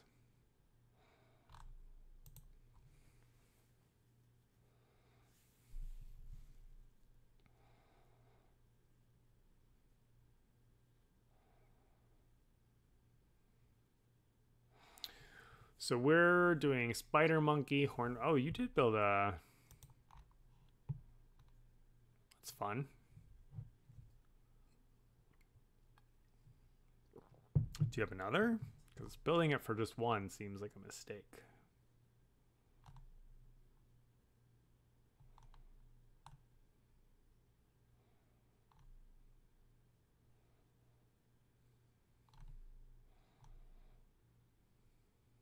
He's got a primate.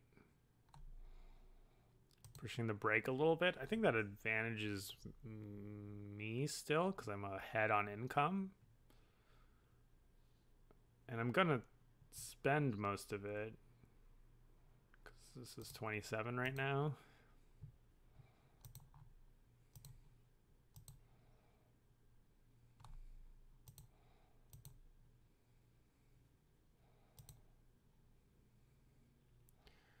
Precious inventives.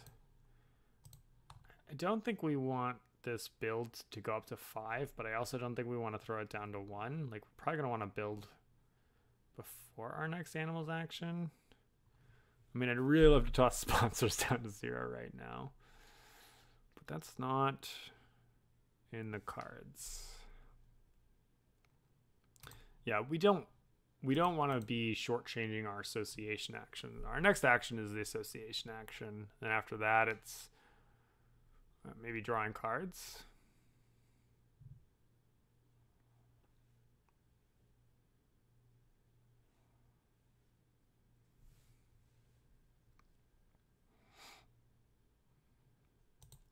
I don't want to release a bird just yet. Thinking hand size at first, but now I don't have the cards in hand for hand size to matter.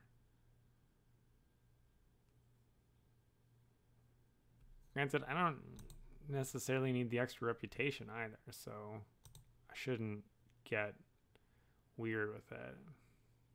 I think we're going to take the extra reputation. Oh, I get 2 flips right now. Do I do this? Hold on.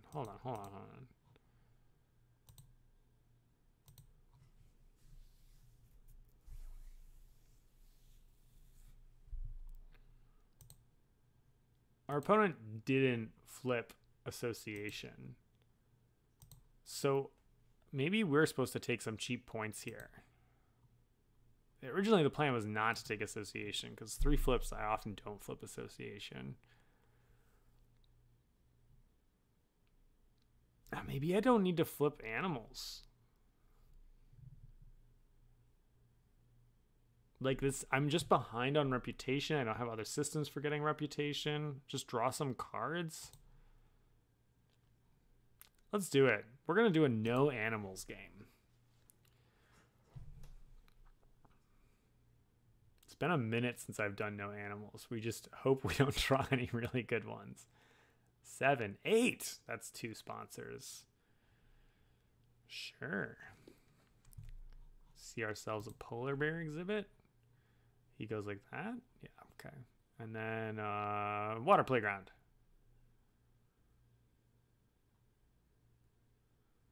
Science Institute.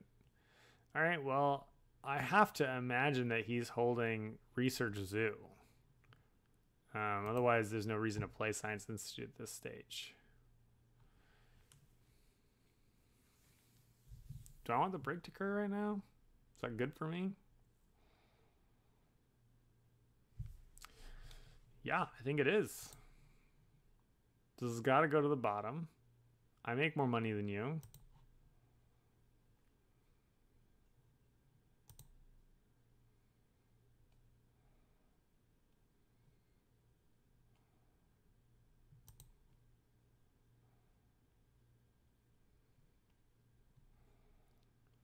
I guess I don't entirely make more money because he gets a snap and a card draw, which if you value those at 3, like Commercial Harbor tells you to, it's actually pretty close.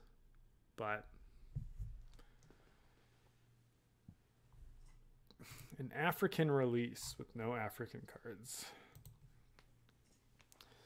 My man has African plans.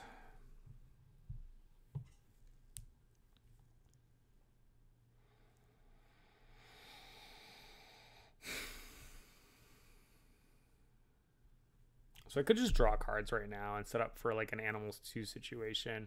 Or I could play the Mandrill now and draw a gazillion cards and make a plan from there, which I actually think is what I want to do. I think I want to out of sequence my Mandrill right now. Pretty rare that you do that, but because I'm pushing the break and like have additional income, I think it's actually better in this instance.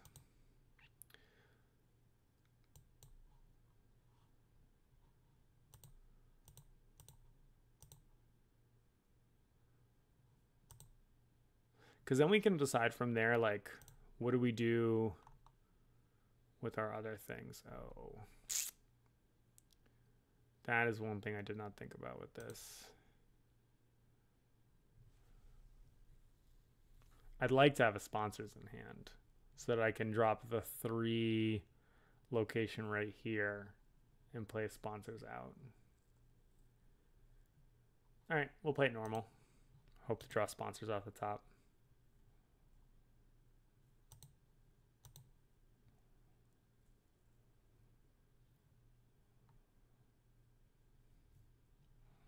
Well, you don't fit, so. All right. We drew sponsors, not the best one. Like, this will just kind of like rebate us basically for paying for it and then get us a couple dollars back. I don't think that power is going to be super significant for us, but we'll see. We could be wrong. This stork here is respectable. Like, we can't play it right now, but we might be able to at some point. Fits with the bird plan if we have some other birds to get. It's not the worst. In fact, let's say we're gonna build this stork. We know we're not gonna build it right now, but in fact, we should just do the mandrill first, right?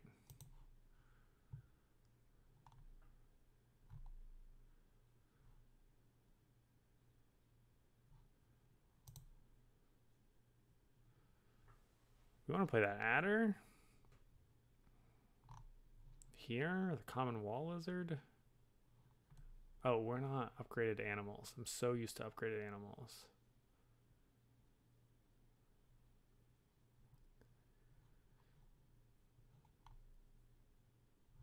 There's no way of playing that. Yeah, let's just throw this to the bottom so that we can have it start sliding back to the top. Yeah, I guess it was a gamble to draw cards. I mean, I know it was a gamble to draw cards, but we did draw the sponsors we wanted, but we didn't draw an animal that we could play, and that was unfortunate, but I'll take one of the 2 conditions, right?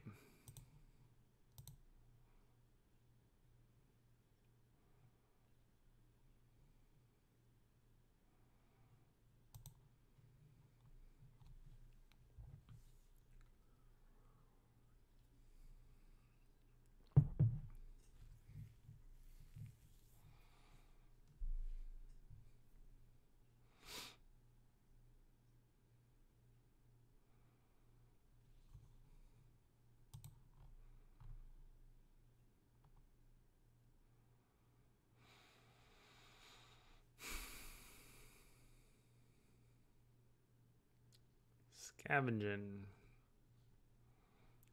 Drawing lots and lots of cards.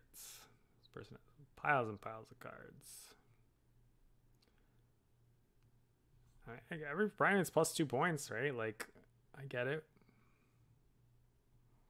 He's running out of space to build stuff.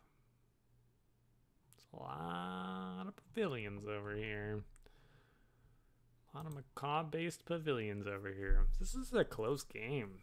Very different in terms of like how we're going about it. The card differential is my biggest concern right now.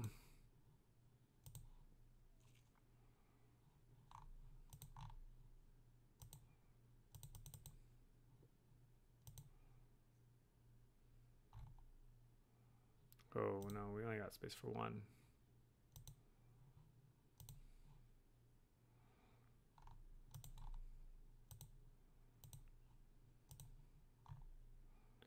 This might end up being a waste, right? Because this stork is not the most exciting, only fits in one space, but we want to draw another bird. It's like that's we're trying to make our dreams a reality here.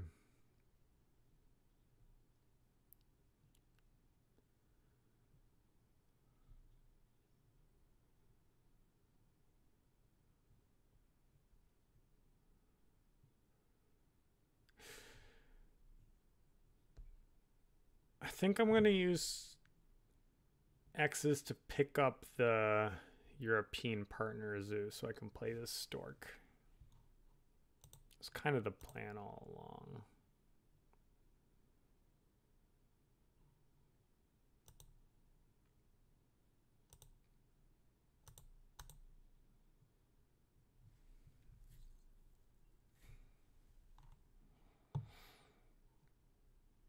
We snapping?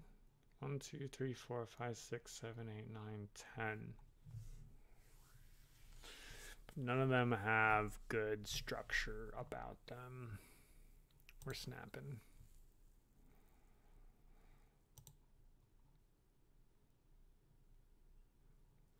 Oh, God. We're about to draw a gazillion cards, huh?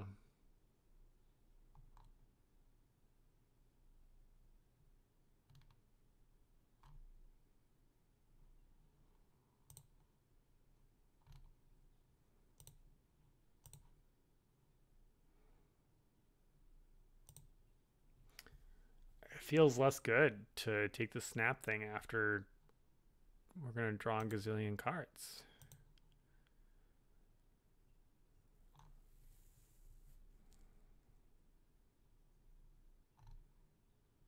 I don't think I need the money right now. I'm tempted to take the X's.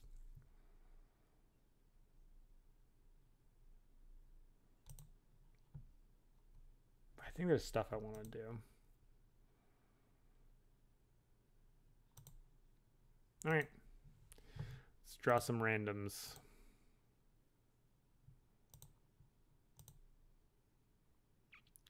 Oof. That's a fun little pair. Not the best draws.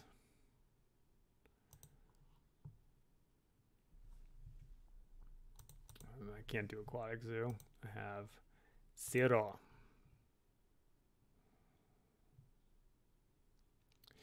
The white stork's also great for the bird release, by the way, which is in part why I'm going so crazy on it. No sponsors means we're going to throw our sponsors to the ground and eat the rest of the cake too. Thorny Devil is a decent draw though, because we can play it like immediately. It does something.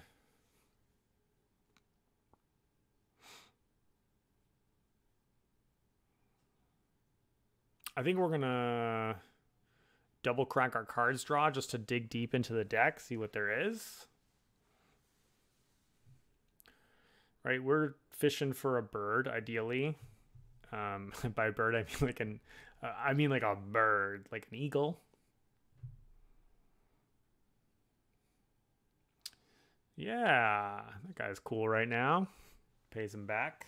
Just an extra 8 points.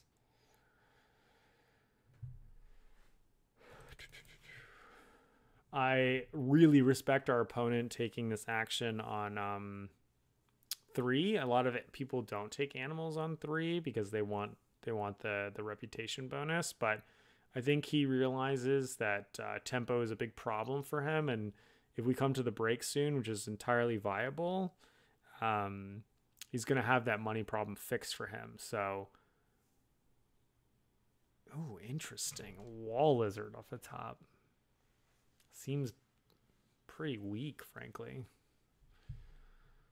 I thought for sure he had red panda in his hand because he grabbed a panda earlier. Huh. If I draw good cards on this first one, I'm tempted to just take it away from him. So he can't do panda nonsense. I don't need you. I have none of them. Another release project. Dang. I mean, the panda is not horrible for us. I think it's good for him. We're going to be overloaded in cards. But we really want a bird. A bird's really more important than that stupid panda. All right, you figure it out. Haha, and we are rewarded. Ooh, and the coconut lorikeet. Yeah, that's good. That's a very good draw for us. All right. Probably they take an association action, right?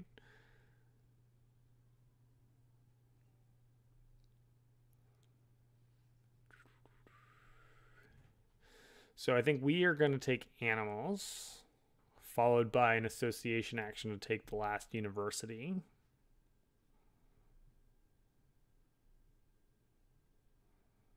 I need to figure out a way to get another reputation, because getting to 8 gets us the third employee. Oh, okay, great. No animals. We're going to discard some cards.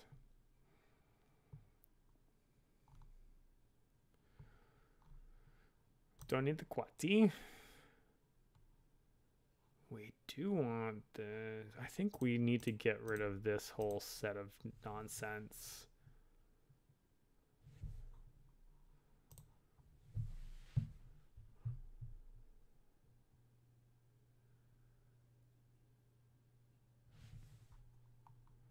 If I play these 2 birds, we're going to have 4 large animals, which is pretty sick. I'm debating if I'm supposed to keep the bird of paradise.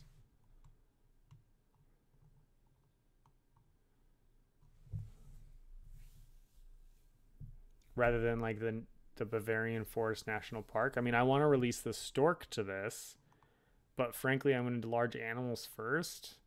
And then if there's time, I might even like throw the stork into the mountain range. But frankly, like I might be like doing like large animals, birds. And that's it. I mean, there's only so much time left. I can't do all of the conservation projects. $77. I mean, these guys cost nothing. Lorikeet is definitely worth it. 9. Okay. Yeah.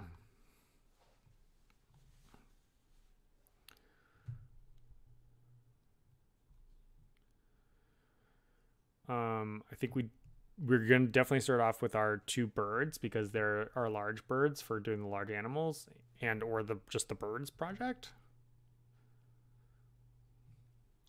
The release project's worth 15 for conservation. 5 times 3 minus 4 makes 11.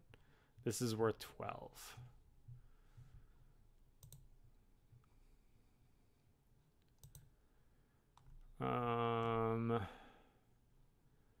We don't really care about a draw, but at the same time, the game is very close to ending. So, see what random thing we get. It's playable.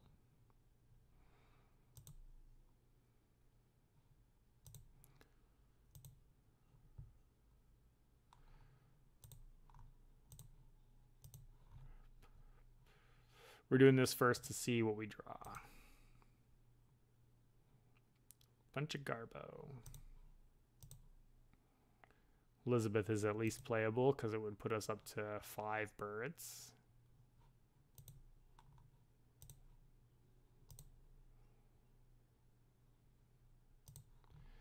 This multiplier on the stork is at this stage normally seems really dumb, but actually is pretty good for us because we've got 6 spaces left. So actually that lets us finish our zoo.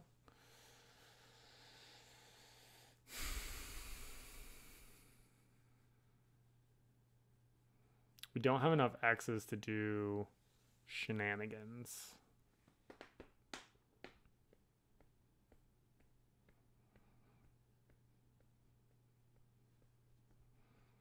Yeah, we just don't have enough X's to do shenanigans.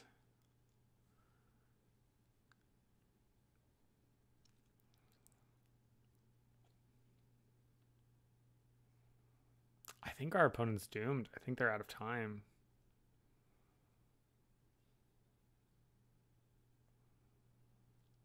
The problem is that we're low on X's. That's the thing that's actually killing us right now. It's nice that we get an extra one. Okie doke.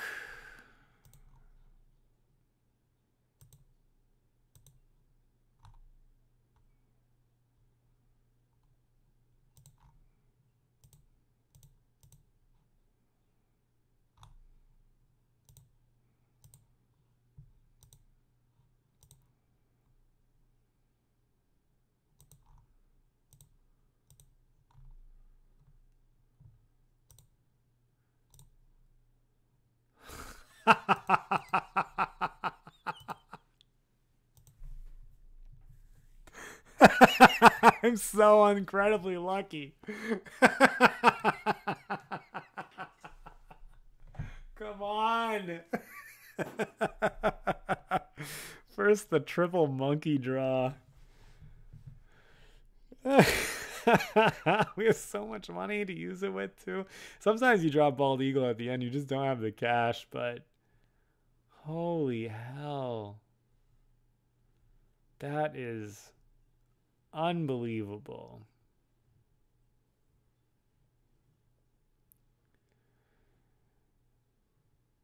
Do we win right now? Yeah, right? Because we animals with 3 X's to go drop 2 things. Bald eagle, lorikeet, bird action for 5, GG. Right? He's at 64. Yeah, there's nothing he can do. We're just going to rush the end of the game. Yeah, I mean, so interesting, right? Because I think our opponent definitely had us like aced at the beginning. The baboon rock is not generally the best starting thing, but it was good. In this setup especially, but they had kind of like a little janky moves, and then we just sort of like out-tempoed them, right? By constantly pushing the brake. Like, we didn't have incredible sponsors to play, and so instead of just playing our mediocre sponsors, we made sure to take advantage of our timing. And then we were blessed by the deck. Why can't I play you? Because I don't have an upgraded animals.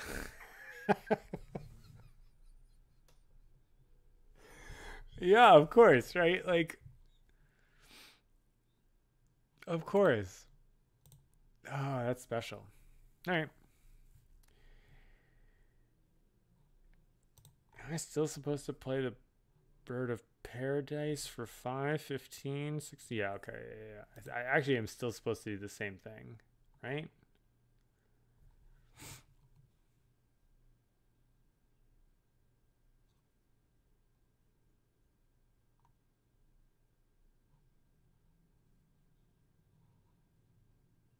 Take another turn.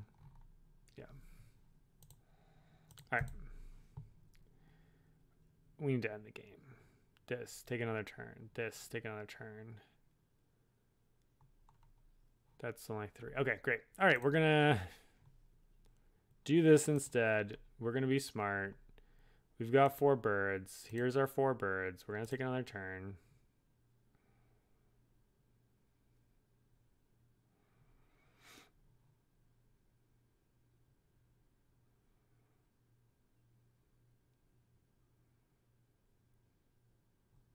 Donate 5.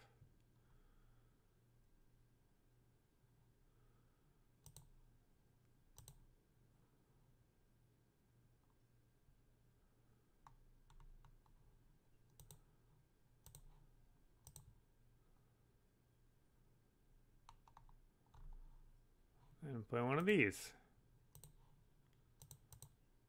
I guess I really should be playing this lizard first, in case I draw something amazing off the top, but I'm not restarting.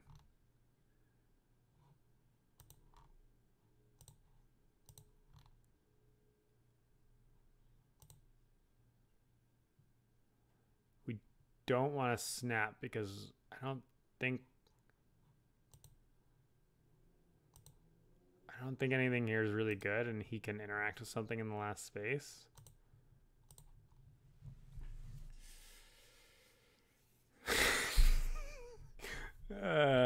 What a mess. So he's going to take another turn too. I don't think he can take a very exciting action. Oh, I see. Here we go. Small animals. All right. I mean, it's not very exciting. But another animals action right here. I mean, the ideal is, of course, that he has a bird, but it's going to be a panda and a panda, which is not bad.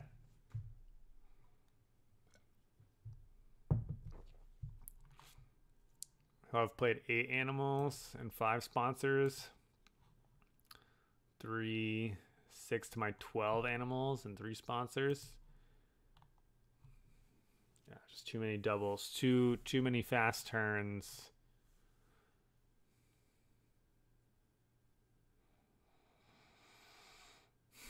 There we have it. A couple extra points for him at the end. Ooh. Actually, almost overtake me. I was a little over cocky there. If he had better cards, it would have been his. All right. It's 12:55, but we're going to keep rolling. We got 2 wins. We're going for 3. We're trying to get them points back.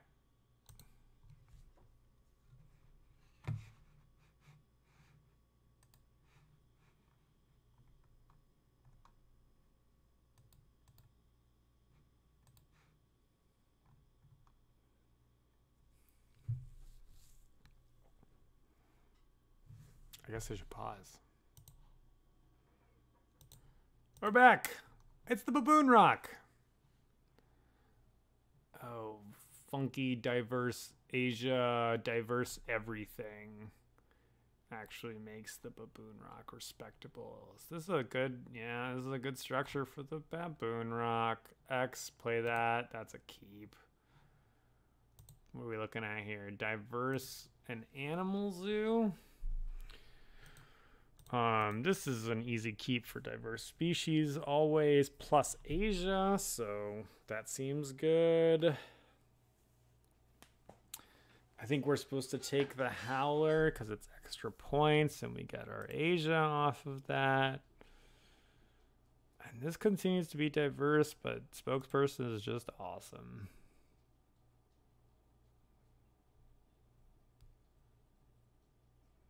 Do I take Frilled Lizard over Bolivian Red Howler?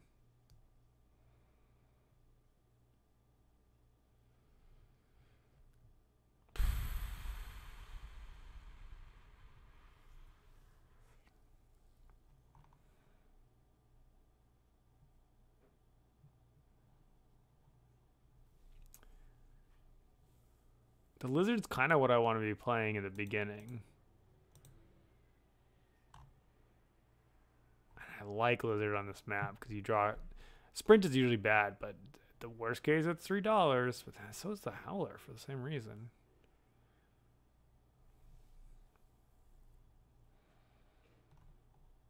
All right. We're gonna diversify as much as possible. Komodo Dragon. That's fascinating on the early side of the track here.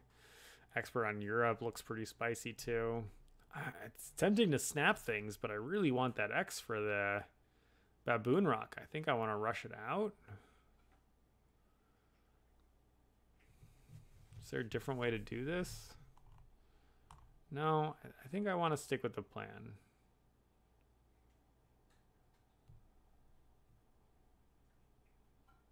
Expert in Africa.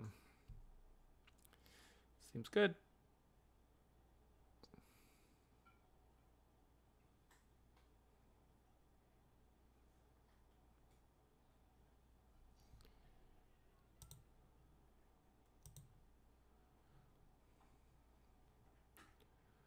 All right.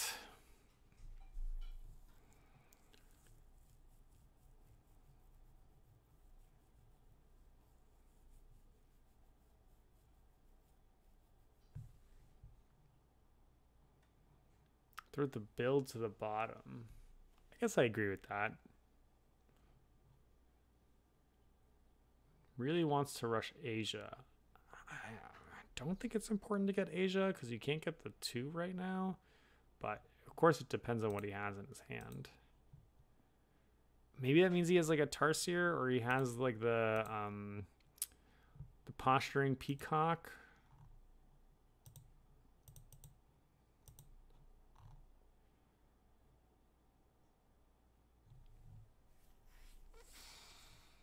I think it's going to be a while because I haven't done the thing. So I can throw this down. No. What am I talking about? I'm not playing 2 animals.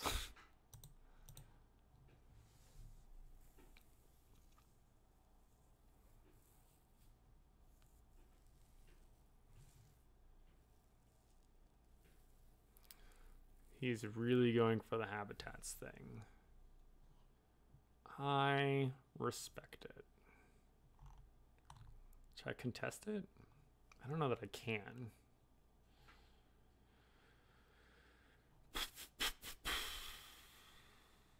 Yeah, I don't know that I can, so I should just admit that I can't.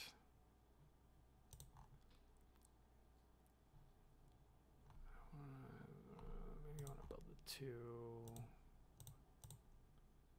Yep. We're going to draw cards next. If we have any world where we can play Sloth Bear and Frilled Lizard this turn, we're going to, because then we have 4 for the maximum diverse species. So if our opponent is going to play slow and dilly-dally, then we're going to play slow and dilly-dally. So interestingly enough, if we draw cards right now, they have the ability to end the round, but we're going to sell one of them. They'll make us discard a card. They're going to discard a card. We haven't done our... Yeah, we can't afford to do that. That's crazy.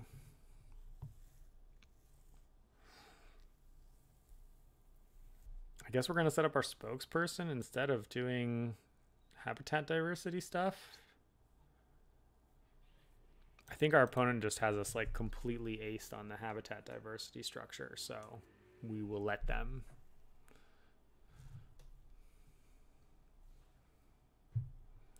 I think that it's very likely that our opponent, is going to GM Expert on Europe no matter what, but at the same time, it's, I don't think, a risk that we can quite afford if we don't use our association worker. So even though we know that they have that in their hand, I think it's just way too risky. We got to sell something, but dang, look at this stuff. Do I get off of Sloth Bear? No, I get off of the Lizard, right? Just go crazy on Asia. Acknowledge that I'm behind in the diversity game.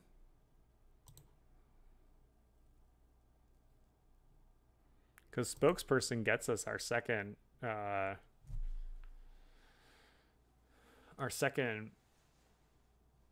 use your words, Nicholas.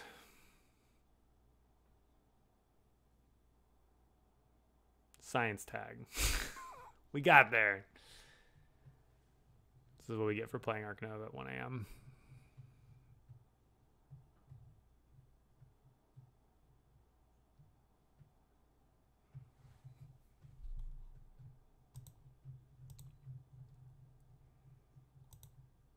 We need this to play the red panda.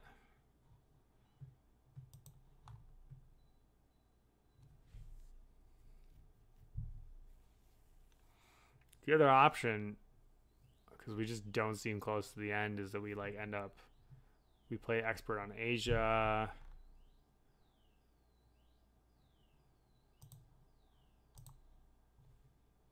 It's great. Let's play Expert on Asia. Like, this is going to generate more value as time goes by. And the red panda, we're not going to have the time to... we're going to build like a round. What's the best? Here's 1, 2, 3, 4. Kiosk, 1, 2, 3, 4. They're the same. We're going to put a kiosk here and just build pavilions out this way, I guess.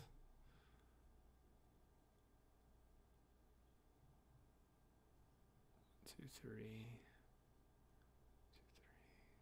Yeah. Okay.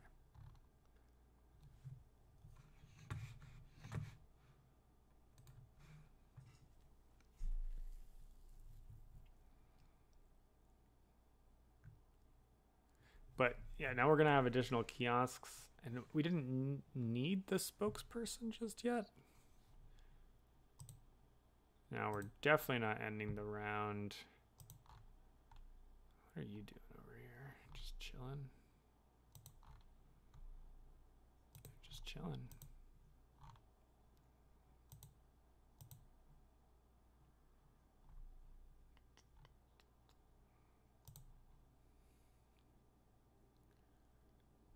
We're moving over to that 5 money.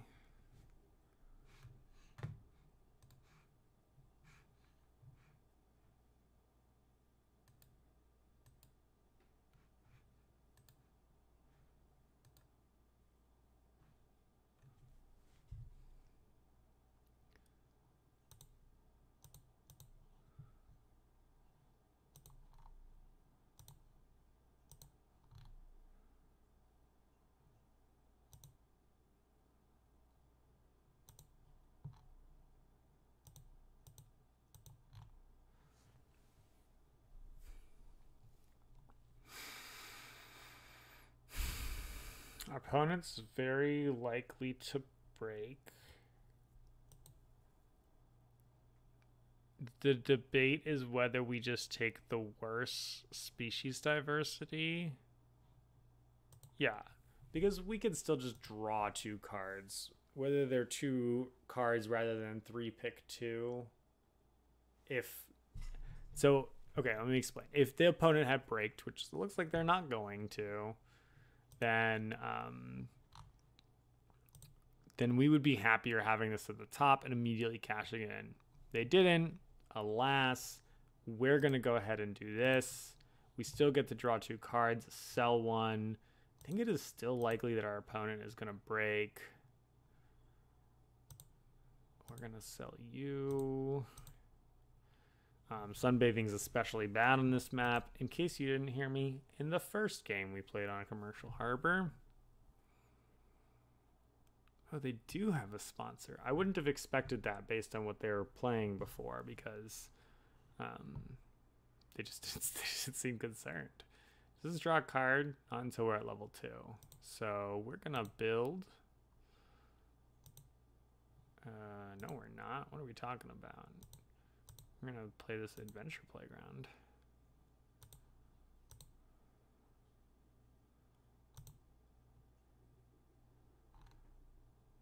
Yeah.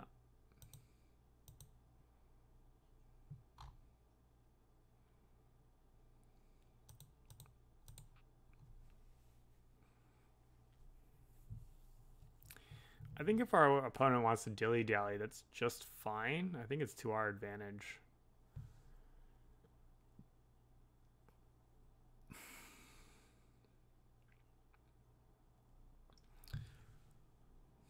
So I think by doing the association action now, we, certainly let our opponent get the 3 later.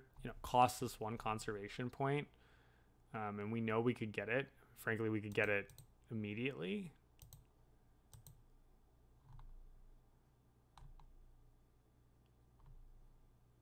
But tempo-wise, I like grabbing this now while it's easily accessible, grabbing the association worker. I think we're a little bit ahead in terms of structure, and we just finished playing a game where we were ahead on like those metrics. So I think this game, what we're going to play is a game where we're trying to be ahead on normal metrics. Small species zoo does suggest that we should be doing, we're going to do building upgrade. We've got a lot of good setup for building like kiosks and stuff like that. We can go like crazy with pavilions, score a lot of points or a lot of income that way. The other thing I was considering was animals, just for the extra reputation bumps, but I don't think we need it.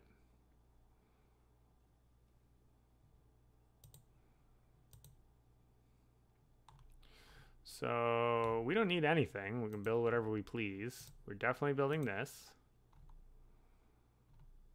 Definitely building this.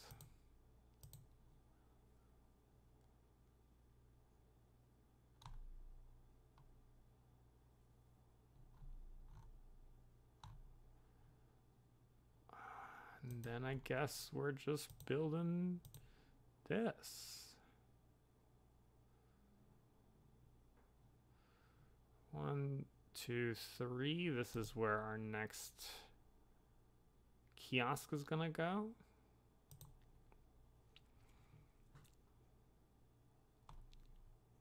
Yeah, seems good. So now we're only looking at continents. Our opponents, oh, they got all 5 already. That's pretty impressive. 2, 3, 4, 5. Yeah, they did that very well.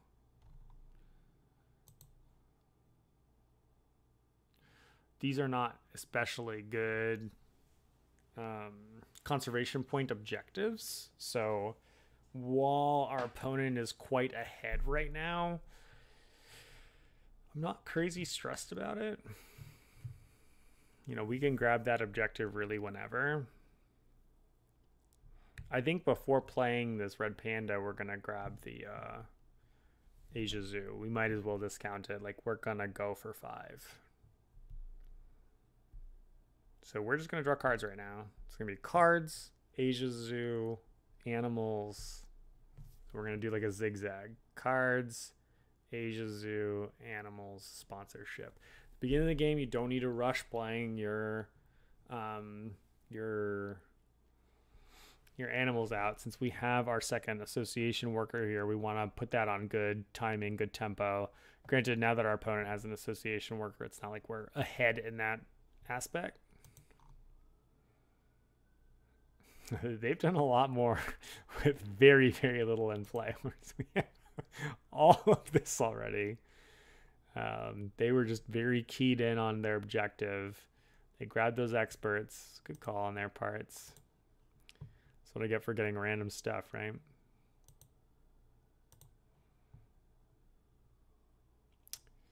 Tech Institute seems spicy here.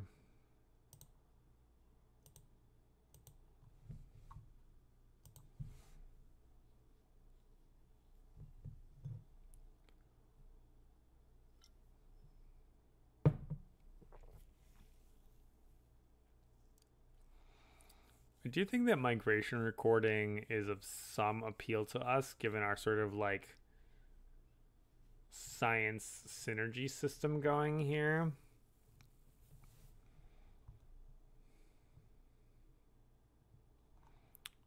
If we could grab it off of a Tega card, I think we might. But it's also not important.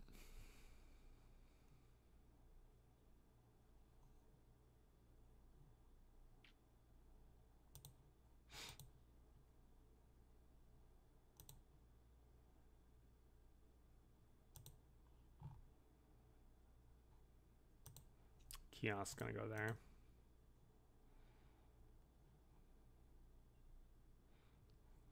Next kiosk after that probably goes here, so I'm gonna put it here. Worst case scenario, this just becomes a 5 structure. Federal grants is spicy. Yeah, our opponent's having a great start. Really great start. Super low to the ground, like low expenses, so they can kind of do all this nonsense.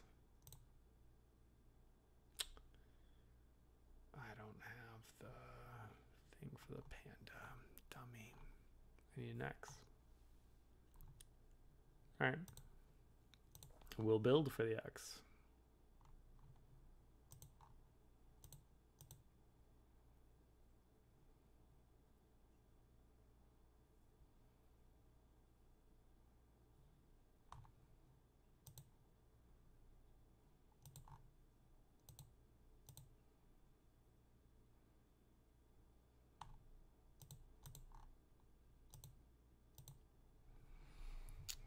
Ugh. It's always annoying when I do stuff like that.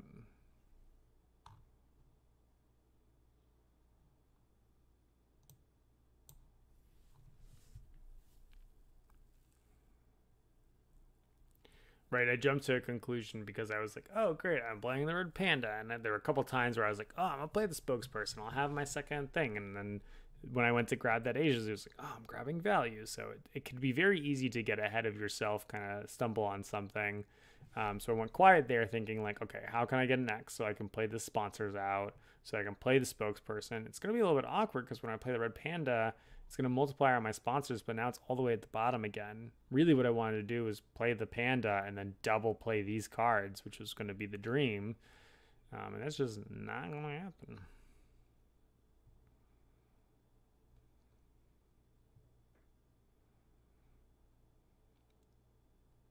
Frankly, it actually depends on what my opponent does. Like, I'm going to pop out the sponsors, but I'm not in a rush to play the panda. So I might draw some cards, see what my opponent does, and then just, you know, with this map, I can always just be drawing cards and then throwing them away for $3. Like, there's nothing wrong with that tempo. And my opponent, of course, can do exactly the same thing, but I find a lot of people, when they do it, just, they don't make the same decisions. They don't follow the same pattern.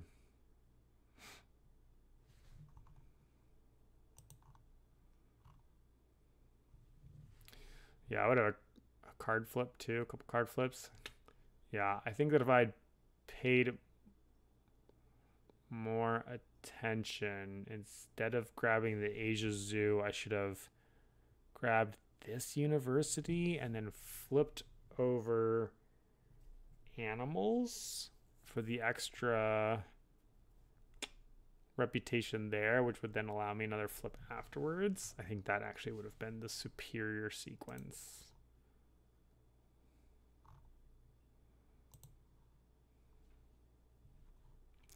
Lesson learned.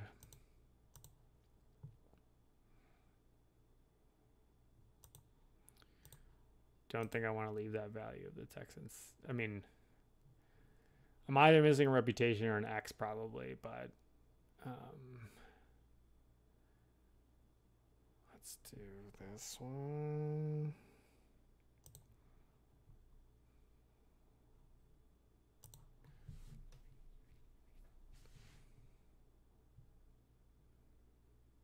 All right, so my opponent and I are like pretty neck and neck in terms of our score and our income right now.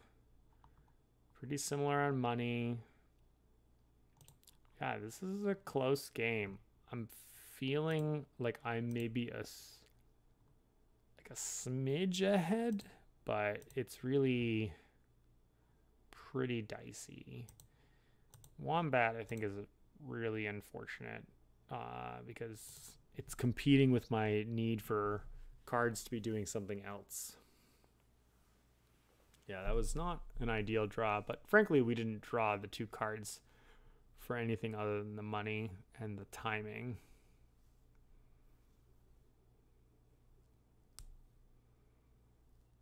$13, so we could spend 2 on building. I'm debating, right, like if I use this panda,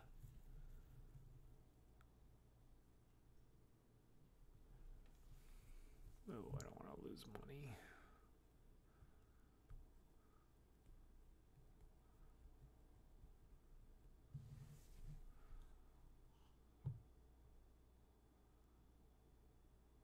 $2 is okay though.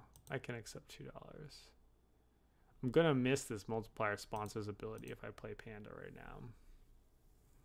So I'm tempted to like build. What's 6 gonna do for me? 19 to 25. 1, 2. It barely does anything. I think I'm actually just gonna do this. That's gonna move my sponsors up a smidge, and I will increase my income this way. That's 1, 2 right there. So it's the same income increase. 3. I've already got a 1er in play.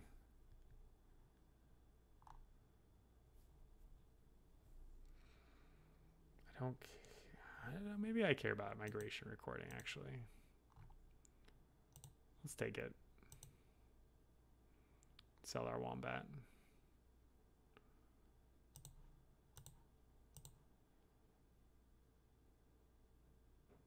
Great. Okay. If our opponent draws cards, like let's say snaps that Zoo School or something, then we're going to take cards action because it means that we don't do the Venom. We can sell the card that we draw or one of the cards that we have in hand right now. And then what we'll do next turn is we'll play Red Panda, and then we'll get to double play like Tech Institute and Migration Recording when it gets to it. We're a little bit behind awkwardly on tempo for some other things, but this wasn't the worst resolution of our earlier foible. Oh man, people dig Waz's special assignment. I'm playing a small animal zoo, aren't I? Oh, I gotta spell.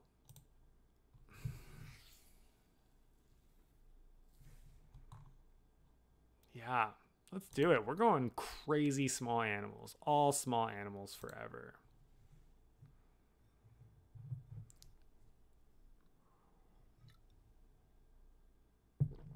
It's really risky. You sometimes draw stuff that you wish you could play. Your opponent can like take out animals that you want. We're gonna have to start playing animals from the board and stuff like that too. Just fine. It's not. We have the money. In fact, we can play this boa constrictor off the board.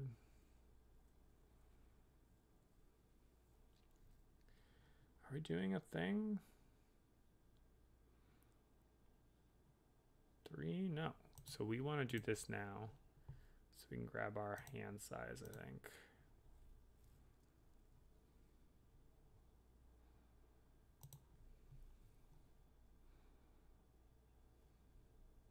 Do we need hand size?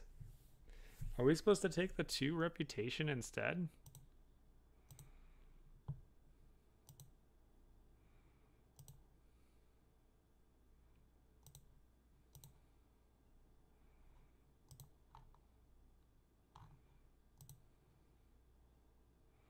Our opponent doesn't have either.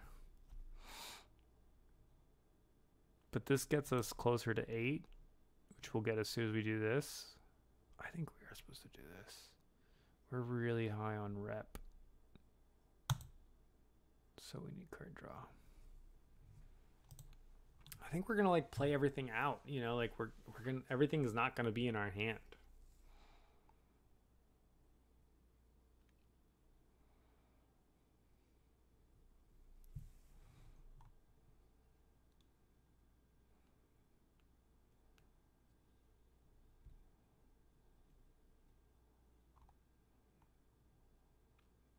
If we could constrict our opponent, I would.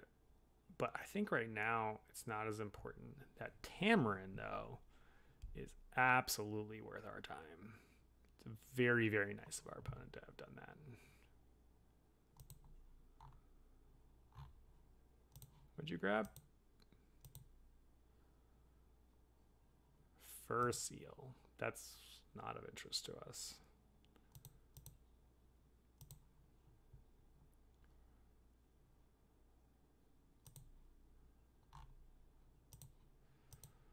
Touch 2 things instead of 1. Build our free thing.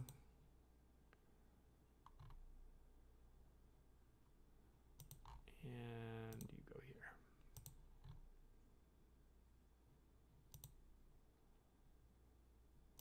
Yeah, that Tamarin does a lot of work in a very small little animal there. All right.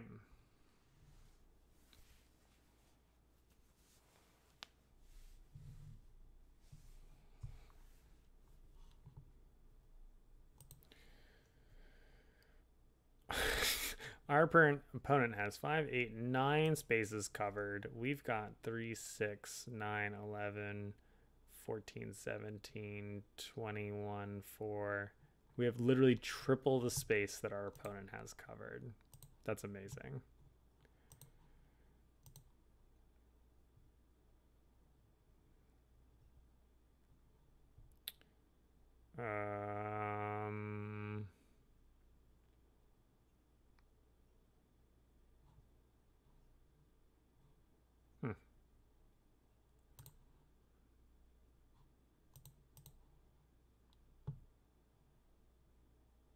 I think our opponent's not going to have more points than us. We just want to grab as many of these cheapos as possible.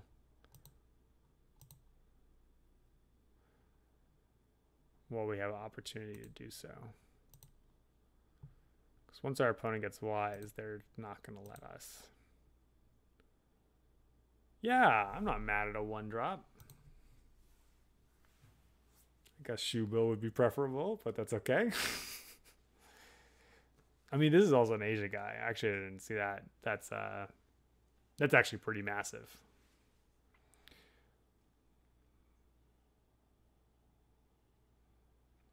So we're $1 short on our build, which is okay. Don't think we want to sell either of our cards.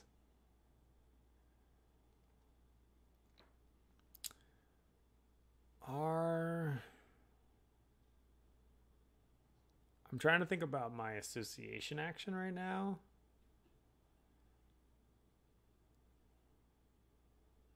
I don't think that we're going to be able to take a conservation action. So the question is essentially, are we taking the other university or do we want to take a partner zoo? Again, timing wise, we don't seem to be under any real pressure right now. Maybe actually what we're supposed to do is the following. We X our cards up because this is one of our income generating engines, and X's are not a problem for us. We draw a pile of important cards. A card from the deck, which is getting sold. You are important. And then another card from the deck. And we're going to discard this. And the koala is really good, but we have no koala support. Meaning no Australian cards.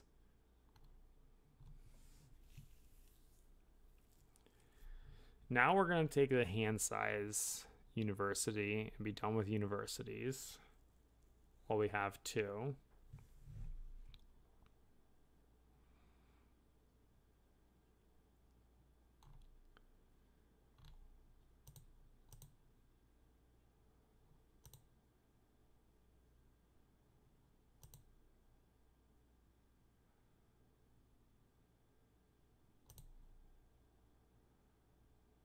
We're really okay with whichever reward is at 8, so we're not in a huge hurry. Like, we'll take 2 rep, of course, but 3 X's is also amazing. So yeah, we're no hurry to grab that.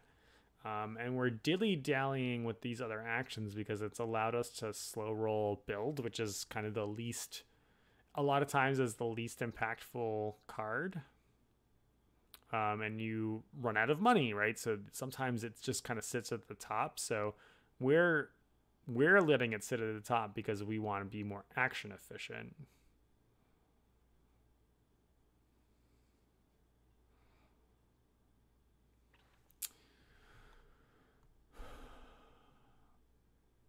I think our build is going to be putting a kiosk over here, like pavilion kiosk. And the question is whether the twofer goes here to grab the coati. I think so. I think we just want to grab as many 1 and 2 animals as possible. We're just going to go crazy on small animals here. Yeah, we don't need to build any. Well, we can, so we will. 2, 3, 4, 5. Yeah. We're going to have an excess number of 1s. 1-cost animals are at a premium.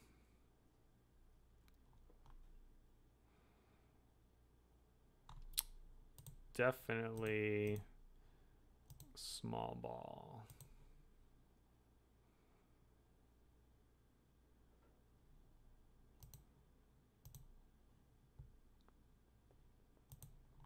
Nope.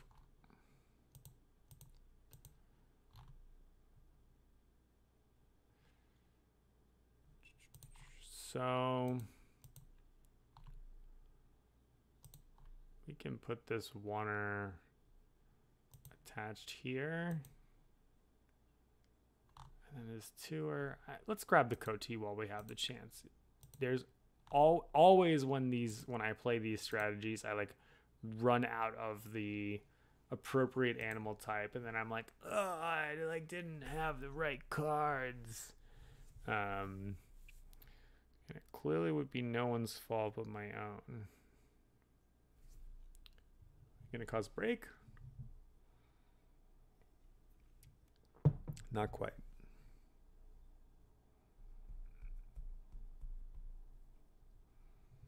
Do we want to cause the break? I'm tempted to just play the Martin.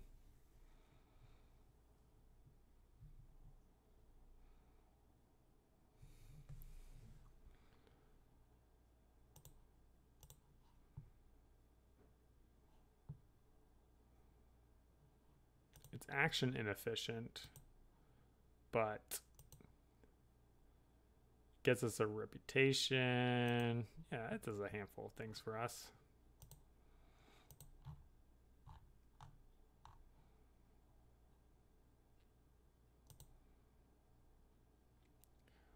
It is a very point impactful Martin. 6 points. It's about as much as you can get. You know, I normally would be selling this Lorikeet. But if I draw more of them, they are small animals. So I'd play the petting zoo.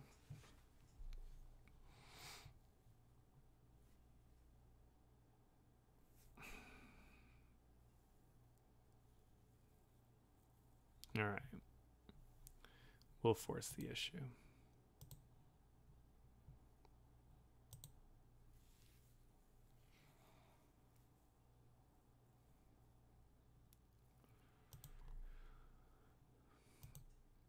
Our opponent...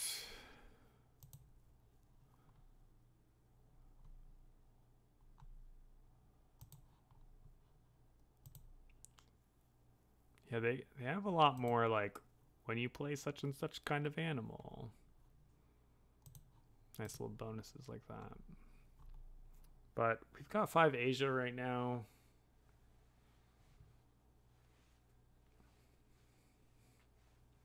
They've taken both of their diverse things. I think we're well ahead. We're well ahead. Herbivore breeding program there is also insane. Really, all of these are insane. Like, we're gonna take herbivore breeding program, Savannah, and 2 randoms, I think. We're gonna draw first off the top of the deck because you're supposed to see what it is and then decide. But I am struggling to think, other than us drawing like a just pile of cards, why I wouldn't just take those. I did briefly consider Xing the associations at the top, but I just love drawing cards on this map, y'all. Oops. Let's do it the smart way, because I'm being smart. Draw a card. Look at that. It's going to get sold. Literally unplayable.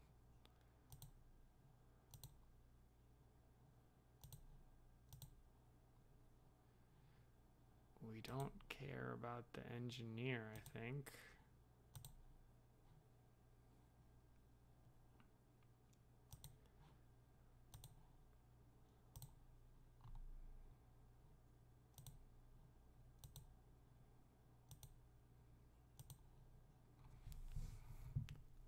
Bird of Paradise. We'd love a Bird of Paradise.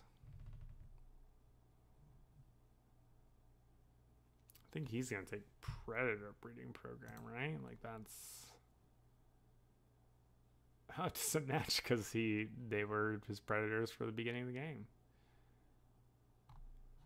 A little awkward right now. I'm sure I'll find something, but... Or maybe he just doesn't want me to have it.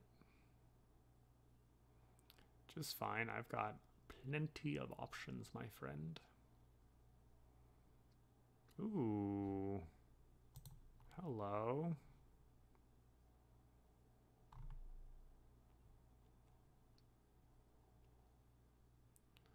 That is very Asia, very fast.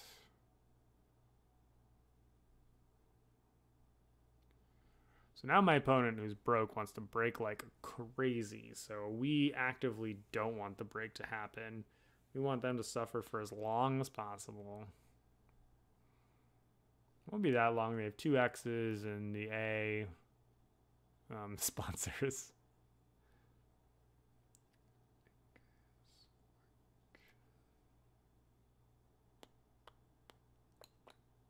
No? You don't like it? I thought it was fine.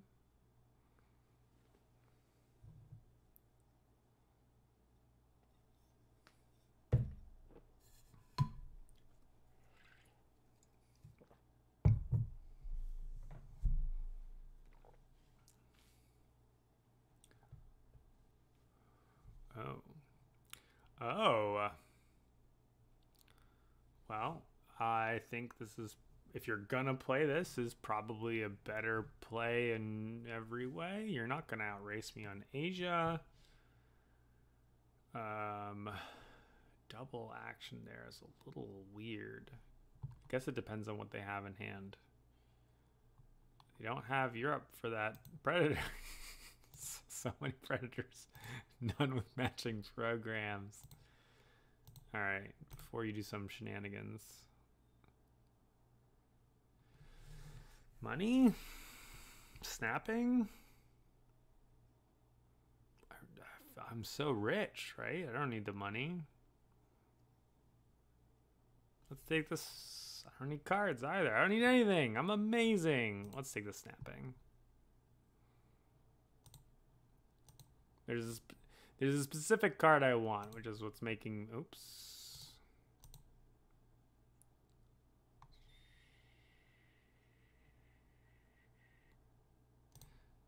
What happens if I do this? Does this work?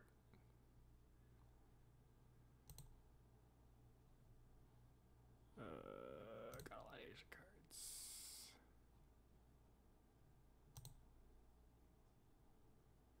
Sure doesn't.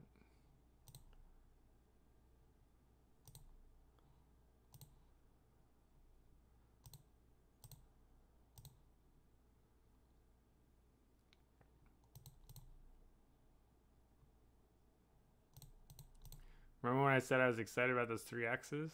Whew, was I wrong? Bum, bum, bum, bum. I have so many cards. But I'm going to play them.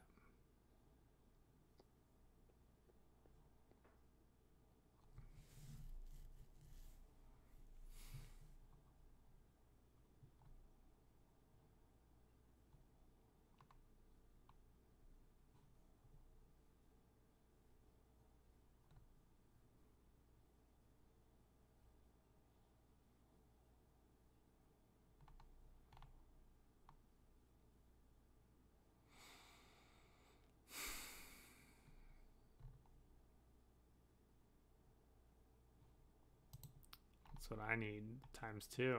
That would have done the trick.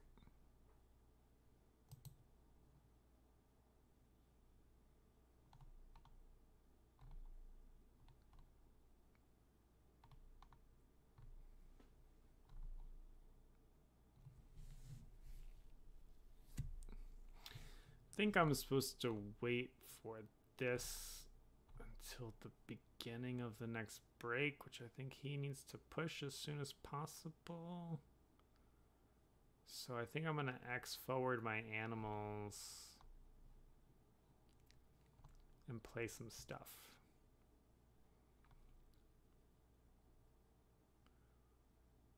Yeah, that's what we're going to do. I think we're going to play this and...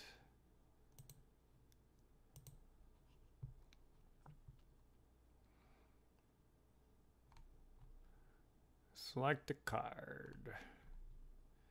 Random card will do, thank you.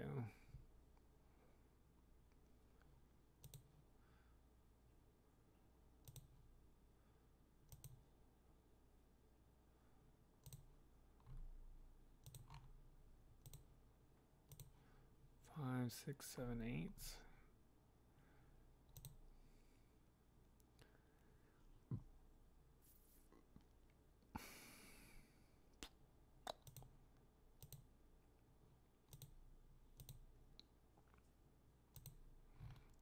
think he's never gonna overtake us. We're just too far ahead. Then we leave the Africa ones for mild discounts.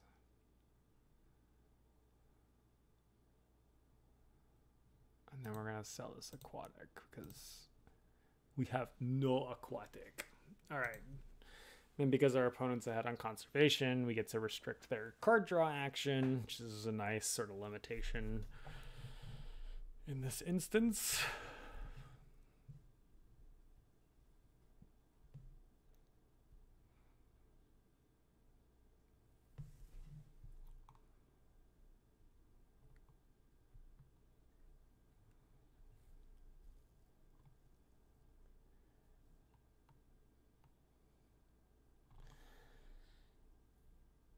I think our opponent is going to cause the break, so I think we're gonna rush out our association to flip association for a couple extra points.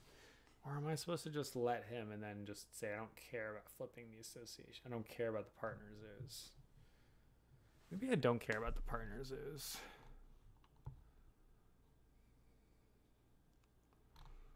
Yeah, man, I don't care about the partner zoos.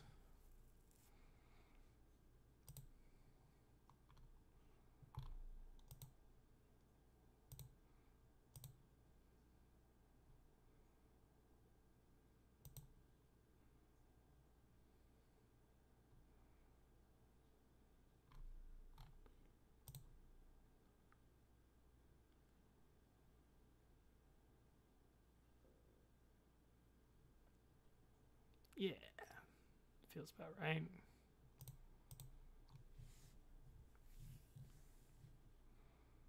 If they don't break right now, I think I'm just scoring points to see if I can end the game. I don't have anywhere to play anybody. Definitely doing build next. If they, if they end the round, we build and immediately take the ×2. And then we throw it on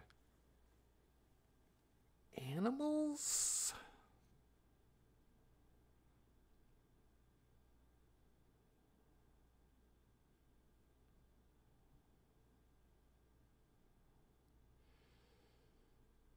I mean, we really don't want them to play another elephant, but like they can't afford 2 elephants, right?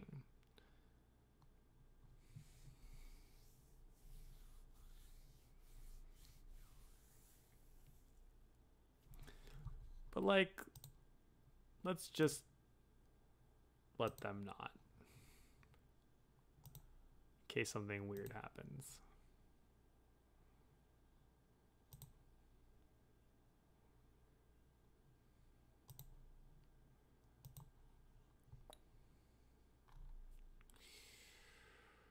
Oh yeah.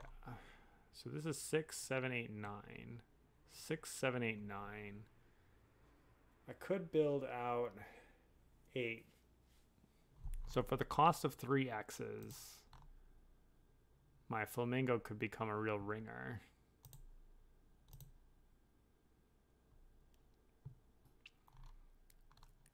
Let's do it.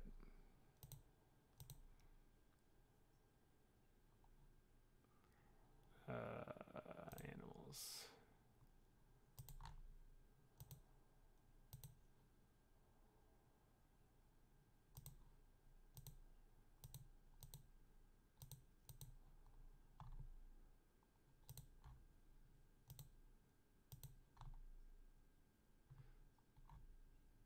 Yeah, cool.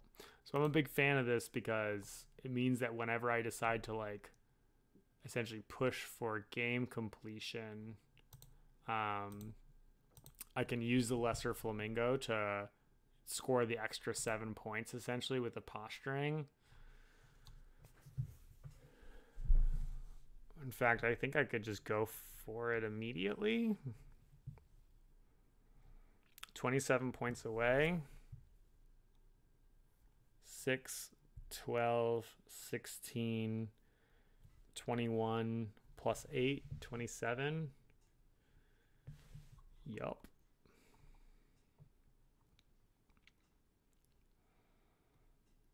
And then he has to choose. I mean, there's scoring 50 points in a turn seems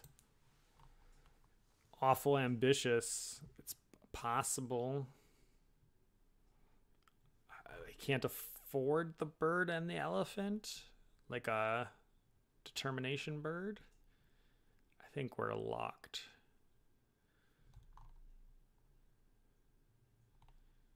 I think we're pretty good here. Yeah, we don't want to let him do the double association. Let's do it. We're going crazy.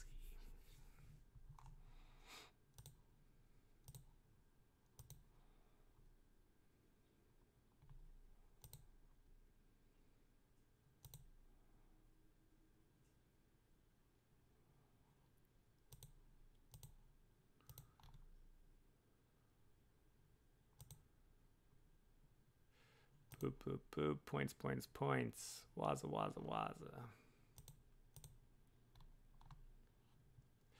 This was probably the best game I've ever had with a waza ever. Let's get 1 extra point off these X's. Yeah.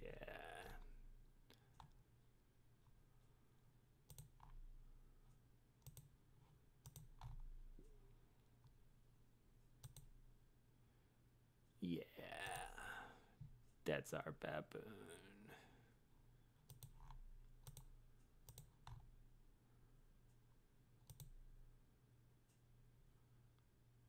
Yeah. All right. We were going to play until we lose, but that was, again, punching down on someone, I guess. Well, we'll see if we're going to play this to anybody, but it is almost 2 o'clock in the morning, so thanks for watching, everybody. Appreciate it. If you don't already, and you watched me for 3 hours, hit me with a like and subscribe. Night, everyone.